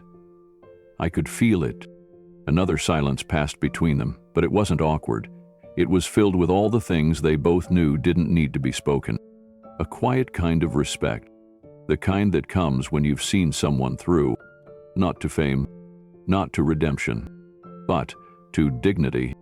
The hallway stayed quiet, the kind of quiet that felt earned. Keanu leaned back, staring at the ceiling for a moment before glancing sideways. "You remember what you said that day in the soundstage?" "I said a lot of things," Harlan replied, smiling slightly. "You said, 'The work doesn't owe me anything. I owe it everything.'" Harlan looked down at his script. "Still true, but maybe now the world owes you something too." Harlan shook his head. "Not the world, just the people who carry it forward." Keanu reached for his jacket, readying to leave, but paused again. "I think this is the part where I'm supposed to say thank you." "You already did," Harlan said, "when you listened." They both stood. The festival was winding down. Outside, the sun had slipped behind the clouds, and a soft wind picked up across the parking lot. Maya was waiting by the car, chatting with two young filmmakers who had approached her with questions. Harlan and Keanu walked out together, steps slow, even. When they reached the sidewalk, Harlan stopped. "You really believe it made a difference?" he asked, not out of doubt, but out of wonder. "I know it did," Keanu answered. They looked back once at the community center, its lights still on, its doors still open. Then Harlan reached out and placed a hand briefly on Keanu's shoulder. "Next time someone hands you a script, look past the words, find the man who wrote it." "I will." They nodded, a shared understanding sealing something between them, something private, unspoken, yet solid as stone. Keanu turned toward Maya, who raised a hand in greeting. But Harlan lingered a moment longer, watching the building, the sky, the trees swaying in the distance. The light had changed, not brighter, just different, more honest. As he moved to follow the others, he looked down at the script in his hand. It was no longer a tool. It was a keepsake, something that had brought him through. Something he had left something inside. And now, finally, he could let it go, because the spotlight had shifted, not onto him, but onto those who had listened. And in that, he found something rarer than applause or awards. He found peace, real peace. The kind that comes when you give the last thing you have to give, and someone holds it with care. The kind that says, "You mattered," not because you shouted, but because, when it was quiet, you still showed up. The short film didn't go viral in the way people usually mean. There were no trending hashtags, no morning show interviews, no flashy headlines announcing Harlan West as the next sensation. But something else happened, something deeper. A film student in Chicago posted a clip, just 20 seconds, of Harlan speaking about silence and presence. She captioned it, "The most powerful acting lesson I've ever heard, from a man I'd never heard of until now."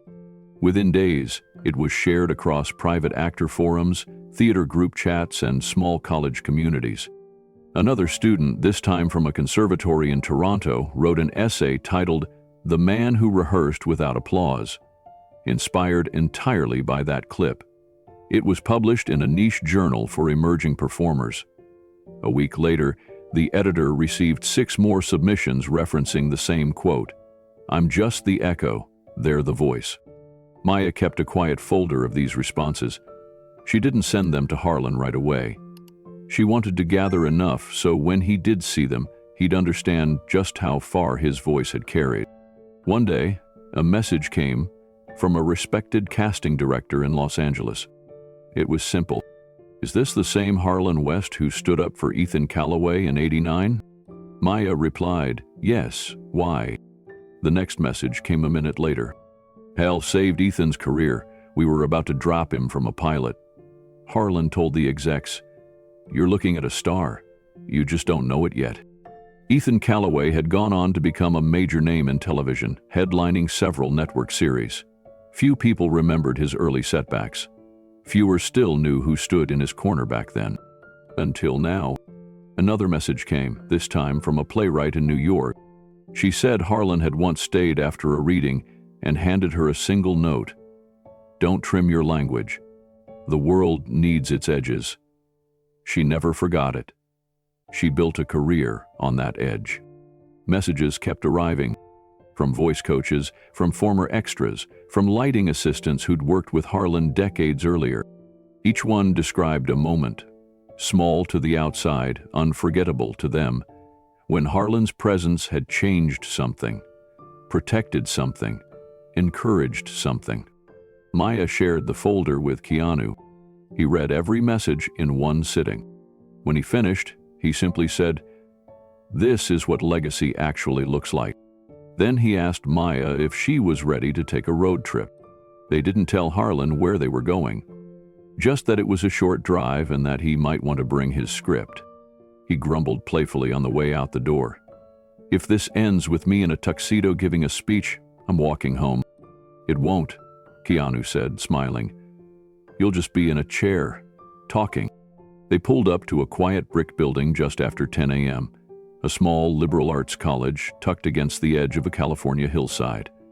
The sign read, "Carver College of Performing Arts." Inside the black box theater, 20 students waited, seated in a half circle. Some held notebooks. Most just sat still, their eyes scanning the door every few seconds, unaware of who they were about to meet. Maya walked in first. "Thanks for being here," she said. "We have someone we want you to learn from, not because he's famous, but because he never stopped working." Then Harlan stepped in. The room didn't burst into applause. It hushed. Because some people don't need an introduction to command respect. They carry it with them, like gravity. For the next 2 hours, Harlan didn't lecture. He didn't quote theory. He didn't tell stories to impress. He asked questions. What does your character want? Why are they afraid to say it? When's the last time you heard someone pause in real life and let the silence say more than the line? The students answered carefully, then more openly. They weren't intimidated, they were curious, and Harlan gave them space to find their answers. When one young actor fumbled through a monologue, Harlan stood, walked to the center, and gently tapped the floor once with his heel. "Right here," he said, "that's where the truth lives." He didn't correct, he guided. And when the monologue was tried again, it landed differently. Afterward, one student approached him in the hallway, nervous but determined. "My name's Leo," he said. "I've been thinking of quitting. I didn't know if I was built for this." Harlan looked at him kindly. "If you're here, you are. If you care this much, you are. Don't walk away before the moment you're meant to meet." Leo nodded slowly, eyes wet. Keanu watched from a few feet away, hands in his pockets, quiet. It wasn't the stage that made Harlan great. It was the way people leaned closer when he spoke. By the end of the week, word had spread to 3 more schools. Then 6. Then a regional film festival asked if Harlan might be willing to speak, not as a celebrity, but as a living thread between generations of artists. Maya and Keanu took turns managing the requests, careful to pace them out. Harlan still rehearsed at Soundstage 12, still brought his same bag, still drank the same black coffee from a thermos that had long lost its shine. One afternoon, as Maya was organizing photos from the shoot, Keanu walked in holding a small package. This came to the studio. Inside was a notebook, handwritten on the first page. To the man whose silence taught me how to speak. It had been sent by a playwright in Oregon. Inspired by the short film, she had written her first piece in 5 years, a one-act about a retired actor rediscovering his voice by mentoring a mute student. Harlan read the dedication, sat back in his chair, and said nothing. But his hands trembled just slightly as he closed the cover. It wasn't about ego, it wasn't about fame. It was about finally seeing the ripple that had begun decades ago, a ripple he never expected to return. At one event, during a moderated discussion, an audience member asked Harlan what he hoped his legacy would be. He paused, then said simply, "I hope they show up for each other. Not show up for applause. Not for success, but for each other." His words were clipped, not dramatic, but they traveled. Backstage, after the event, a producer from a prominent studio approached Keanu quietly. "You think he'd ever come in to talk with our writers group? Off the record, no cameras, just wisdom." Keanu smiled. "If you listen, maybe." And that was the shift. People didn't clamor for Harlan's face on billboards. They came with notebooks and questions. They came because they'd heard something in his silence they hadn't heard anywhere else. Maya once called it legacy without spotlight, but Harlan called it something else, living honestly. One evening, sitting outside the studio with Keanu and Maya, he looked up at the sky and said, "It's funny, I thought I had missed my moment." Keanu replied, "You didn't miss it, you became it." And Maya added softly, "You didn't fade, you lit the way." They sat together as night fell, the echo of students' voices still bouncing in their ears. Not viral, not famous, but unforgettable. The email arrived on a quiet Wednesday afternoon, buried between production notes, press inquiries, and a short reply from Maya about an upcoming panel.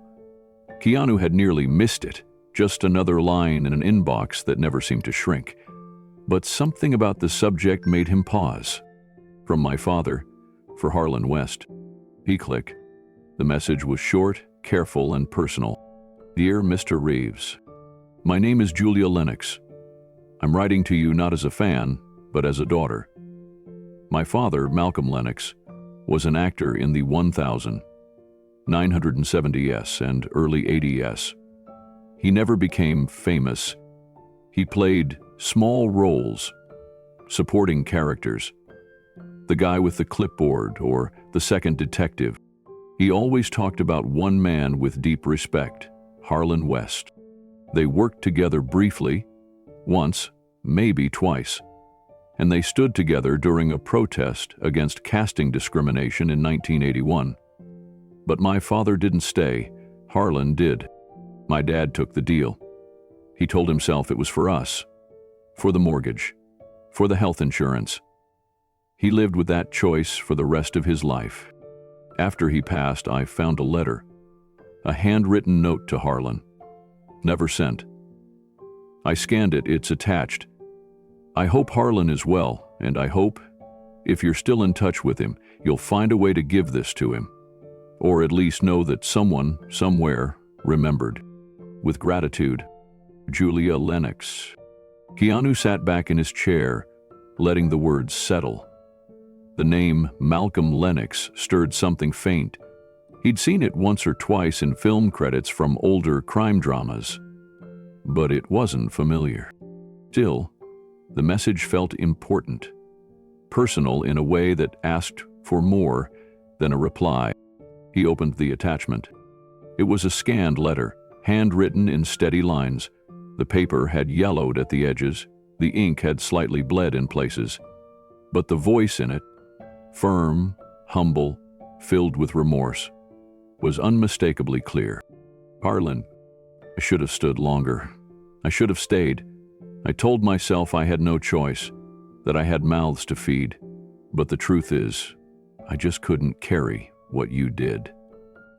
You stood when others sat. You kept your dignity when it cost you work. I let mine slip away for a few extra months on set. I don't know if you ever hated me for it. I wouldn't blame you if you did. But I want you to know, I watched you. I learned from you. And I've never forgotten the courage it took for you to walk away from everything with your spine straight.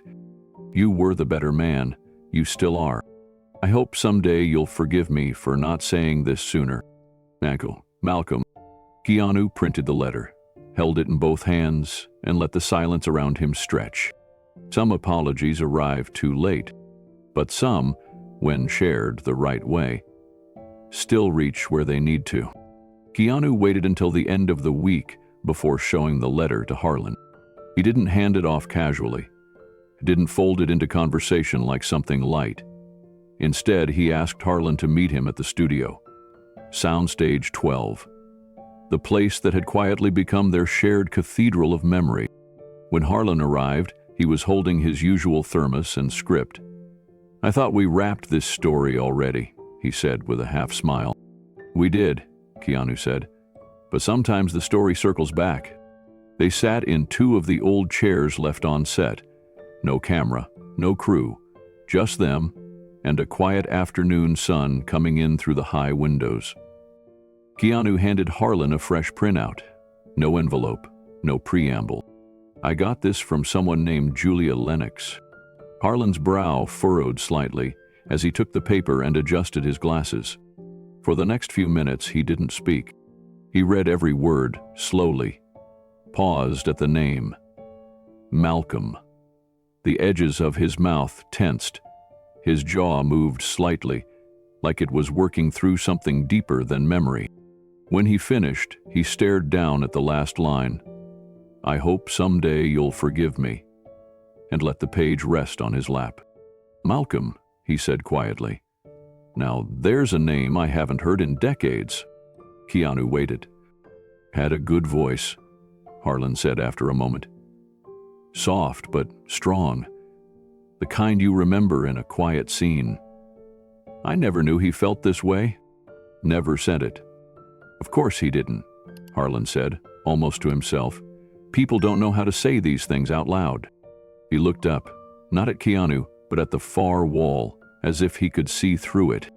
We stood on that line together, you know. Outside the casting office on Wilshire. Just us and 6 others. We didn't shout. We didn't hold signs. Just stood with arms folded, refusing to go inside. Harlan laughed once, bitter and soft. We were told we were being dramatic, that our kind were replaceable. And the next day, 5 of them crossed the line. Malcolm was one of them. Keanu stayed silent.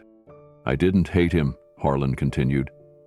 I just stopped waiting for anyone else to stand beside me. He folded the letter slowly, carefully, like it was something sacred. I don't know what hurts more, that he left or that I assumed he didn't care after that. Hell did, Keanu said. Maybe too much. Harlan nodded, eyes distant. Then maybe this isn't an apology. What is it? I returned. Later that evening, Maya arrived at the studio to find Harlan still seated under the glow of the overhead light, the letter folded neatly on the table beside him. She didn't ask questions at first. She just sat nearby, watching him trace the edge of the script cover with one weathered finger. Everything okay? She asked gently. Harlan nodded once. It's strange how words from the past can shift something in the present. She tilted her head. Good strange? strange enough to matter. He handed her the letter without explanation. She read it slowly, her eyes widening, softening as she reached the end. "Ever sent it?" she asked. "No," Harlan said. "But he wrote it. That's more than most do." Maya looked at him. "Do you wish he had sent it?" Harlan considered it. "No, not then. I wasn't ready to read it then. I would have been too angry, too proud. I needed time to grow into the man who could read this without bitterness." He stood slowly, the letter in hand, and walked across the room to where a small shelf of props had been left from their shoot. On top sat a weathered leather box filled with old notebooks, pencils, and stage tags. He placed the letter carefully inside, not to bury it, and to preserve it. "Some things aren't meant to make noise," he said. "They're meant to echo quietly until they reach the people who need them." Keanu joined them just as the sun began to fade behind the studio walls. "You all right?" he asked. Harlan nodded. "Better than that. I'm full." Keanu looked at the letter in the box. "What will you do with it?" "Nothing," Harlan said. "It's done its job." They all stood in silence for a moment. Then Maya said, "Would you ever want to respond to Julia?"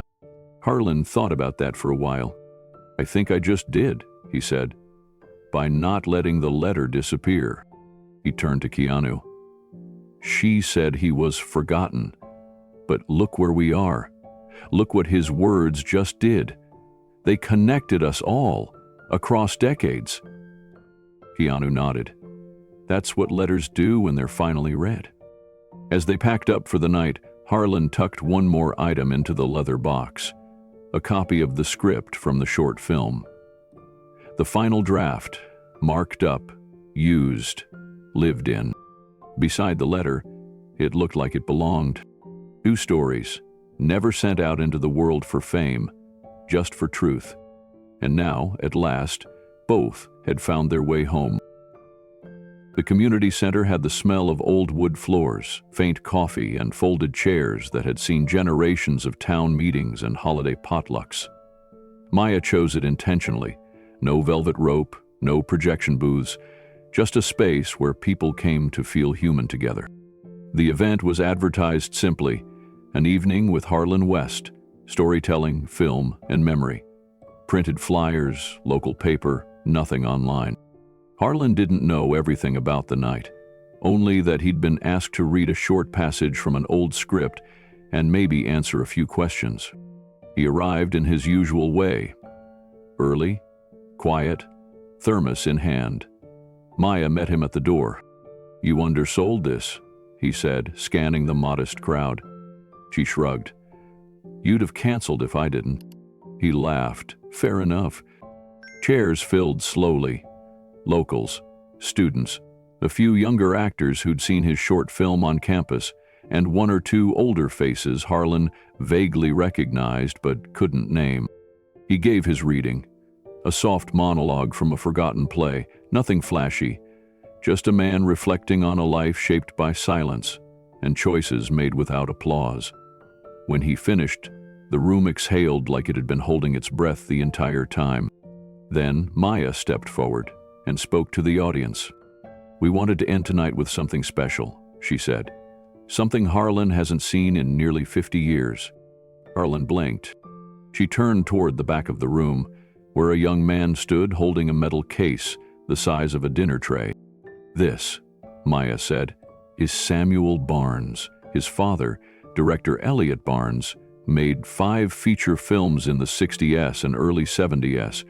One of them, Last Fire at Dusk, featured a young Harlan West in his first dramatic lead role." The room shifted slightly. Harlan froze. Samuel stepped forward, smiling. "It was never released wide. Distribution folded right after the edit was locked. My dad kept the reels in our basement. They were stored, badly, forgotten. Until I found one 2 years ago." He set the case gently on the table beside Harlan. "I had it restored, digitized, and then reprinted. 1 reel, pristine. And I wanted to give it to the man who never got to see himself finish what he started. The room was still. Harlan stared at the case, then slowly opened it. Inside, nestled in foam, was a gleaming 16mm film reel labeled, "In Pencil. Last Fire at Dusk, Final Cut. H.W. Scene 6, 8, 11, 13. He touched it with both hands as if it might vanish if he didn't hold it carefully, like a memory resurrected, like proof he'd always been there. Harlan didn't speak for a full minute. His thumb ran across the edge of the reel, slow, reverent, as though he were reading it like Braille. "I never thought I'd see this again," he said quietly. Samuel smiled. "Neither did we, but when we cleaned out my father's storage, I found it tucked behind a box of old lighting gels. It was labeled wrong. That's probably why it survived." The audience leaned in, not with excitement, but with the kind of focus people give to something sacred. Maya asked, "Would you like to watch it?" Harlan looked up, eyes shimmering. "Only if you don't mind seeing what I looked like when my hair was darker and my spine didn't creak." The laughter was soft, affectionate. The lights dimmed. The projector clattered to life. A faint buzz filled the room, and then a beam of light stretched across the space, landing on a sheet draped over the far wall. The image flickered to life, grainy, golden, real. Harlan appeared on screen, 32 years old, walking down a dirt road in a wool coat, speaking softly to a girl with a cut on her cheek. His voice, his younger voice, was calm, magnetic. The room didn't move. Scene after scene played, stitched together like a memory reassembled. The footage wasn't perfect. There were scratches, subtle color shifts. But it didn't matter. The words were clear. The emotion was whole. One scene showed Harlan standing at the edge of a ravine, shouting lines that cracked like thunder. Another showed him sitting on a wooden porch, playing a tune on an old harmonica. It was raw, and it was brilliant. People watched not just with their eyes, but with their breath, with their hearts. And Harlan? He didn't blink once. He sat forward, elbows on knees, script forgotten, watching not out of nostalgia, but disbelief, like a man witnessing the return of something he once gave away without knowing how much it mattered. When the reel ended, the room stayed in darkness for a moment longer. Then someone whispered, "Wow." Not loudly, just enough to break the silence. The lights came up. Maya stepped forward but said nothing. She looked at Harlan, waiting. He stood slowly, holding the reel close to his chest, then turned to the audience. "Performance. I remember it. But I didn't think anyone else ever would." A woman near the back wiped her eyes. "You didn't just perform," she said. "You haunted the frame, and we needed that." The room nodded, not in unison, but in rhythm. A collective agreement. Something once lost had been found. After the screening, people gathered gently around Harlan. No one rushed. No one overwhelmed him. They formed a quiet semicircle, not to praise, but to witness. Samuel handed him a padded sleeve for the reel. "My dad always said it was the best film he ever made," he told Harlan. He regretted that no one saw it, but I think maybe it was waiting for the right moment. Harlan placed the reel inside, slowly, with the kind of care one gives to old letters or family photographs. "This isn't just a film," he said. "It's proof that we were there, that we tried, that something mattered, even when it didn't pay, didn't trend, didn't win." He looked around the room. "I gave my best to a lot of roles. Some people saw it, most didn't. But tonight reminded me. It still counted." He stepped back and placed the reel on the table at the front of the room. "I don't want to take it home. I want it to stay here." Maya blinked. "Here? In this center. Let it live in a place where people gather to learn, to grow, to listen. Maybe it'll remind them to give everything, even when no one's watching." The coordinator of the center, a woman named Elsie, stepped forward and promised they'd store it with honor. "We'll even start a film cabinet," she said.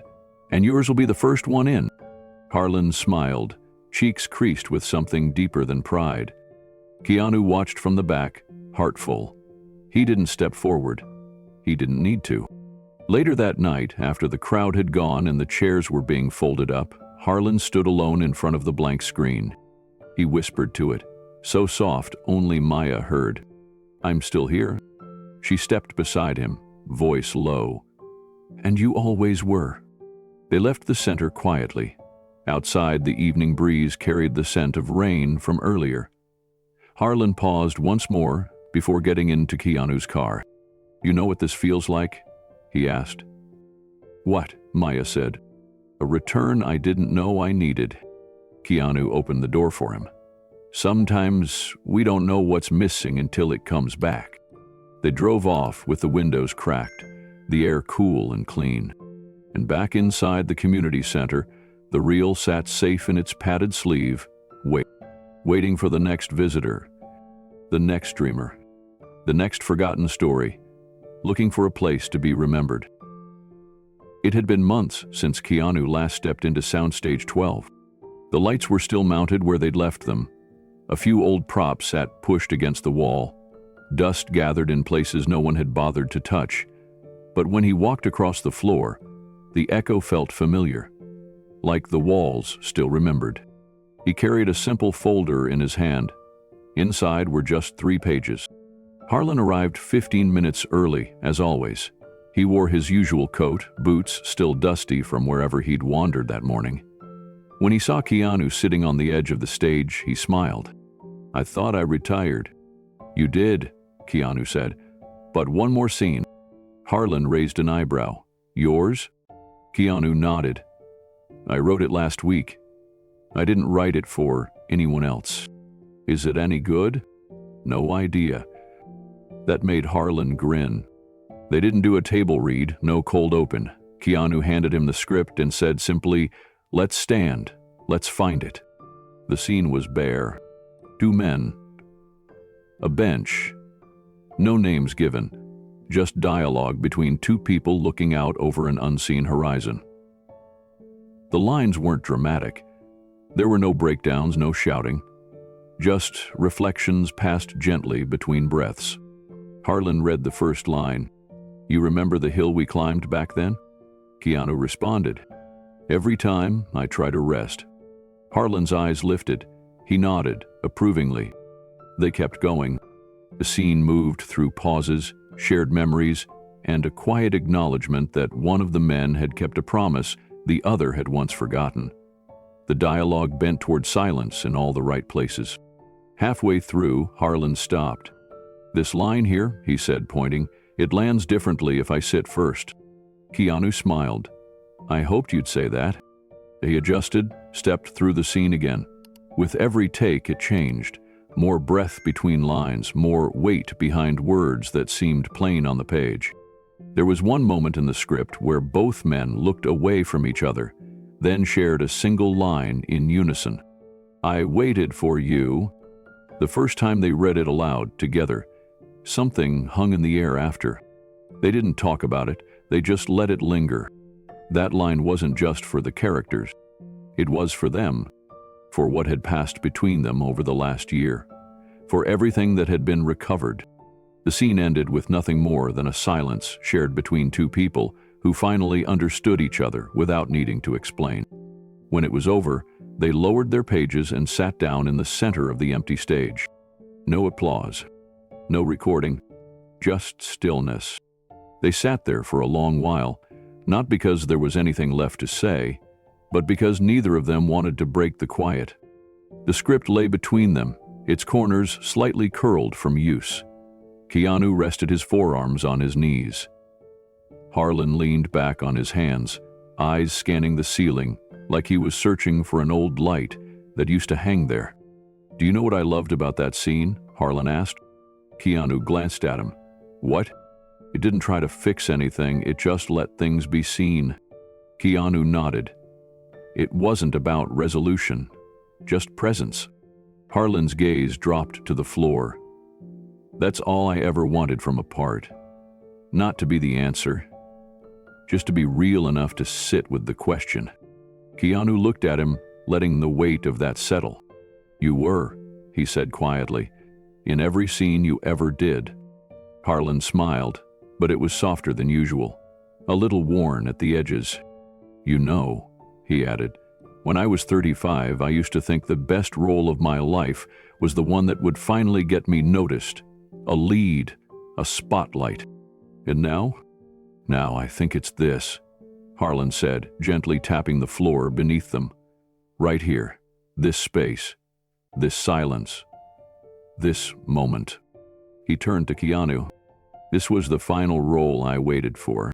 Keanu didn't answer at first. He just nodded once, then twice, like his heart needed a second to catch up with the truth of it. Outside, rain had started to fall, soft, steady. Inside, the soundstage stayed warm. Keanu reached forward and gathered the script pages, tapping them together, folding them once, and handing them to Harlan. "Keep it." "You sure? I didn't write it for me." Harlan held the pages like they weighed more than paper. Then he laughed once. "You know, I've got 27 unused scripts in my apartment, all of them forgotten, all of them waiting for something, and none of them feel as whole as this." "Maybe that's because this one had 2 writers," Keanu said. Harlan looked at him. "Every time you spoke, you rewrote it, you shaped it." The compliment didn't make Harlan beam. It made him quiet. That was his way, to feel something deeply and say little. They stood at last, slowly, their knees not quite what they used to be. Before they left, Harlan walked to center stage again. He looked up at the rigging, the lights, the ceiling beams. Then he whispered, almost to himself, "I can go now. I've said what I came to say." They turned off the lights, together. Not all at once, but in sequence, each row of bulbs going dark like the curtain call of a play that didn't need an audience to matter. As they reached the last switch by the door, Keanu paused. "Do you think you'll keep acting?" he asked. Harlan thought about it for a moment. "Not on camera, not on stage. Then where? In rooms like this? In quiet moments? Teaching? Listening? Maybe that's the best kind of role left for someone like me." Keanu nodded. "It fits you." Harlan smiled. "You're not so bad at this writing thing either, you know. Maybe I just needed the right actor." They stepped outside into the drizzle. The parking lot was mostly empty, the sky turning a soft gray mule as evening pulled its curtain over the city. Before Harlan got into his car, he turned back one last time. "You know, for years I thought I was forgotten." "You weren't," Keanu said. "I know that now." He reached into his coat and pulled out the folded script pages, still dry, still intact. "I'm going to read this again someday. Not to rehearse it, just to remember it happened." Keanu smiled. "That's why I wrote it." They clasped hands, firm and full, and then Harlan drove off, slowly into the rain, taillights blinking red like the end of a reel flickering before the screen fades to black. Keanu stood there a moment longer, listening to the rain, watching the empty road.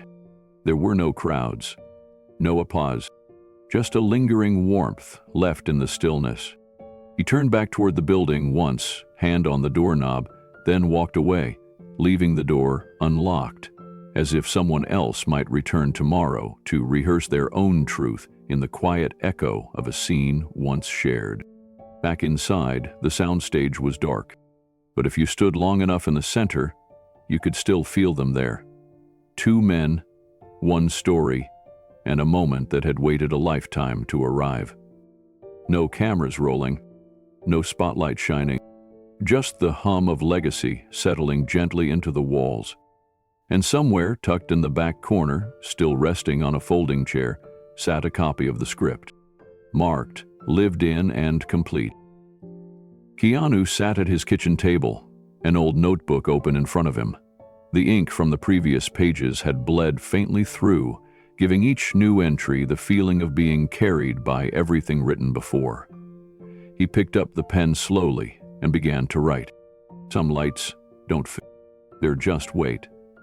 Wait for the right person to lift the curtain again. Wait for the silence to clear, and wait for someone to remember what they stood for. Harlan West was one of those lights. I met him on accident. A quiet man in an empty soundstage. No audience, no direction. Just presence. But what I found in him wasn't just a forgotten actor. It was a mirror. A reflection of what we all hope for when we give ourselves to something bigger than recognition. He gave everything to his craft and expected nothing in return. And maybe that's what made it so powerful, so rare.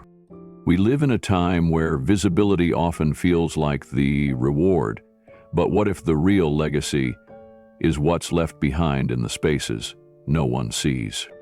What if legacy isn't measured in fame, but in influence? If you're listening to this, I want to ask you something.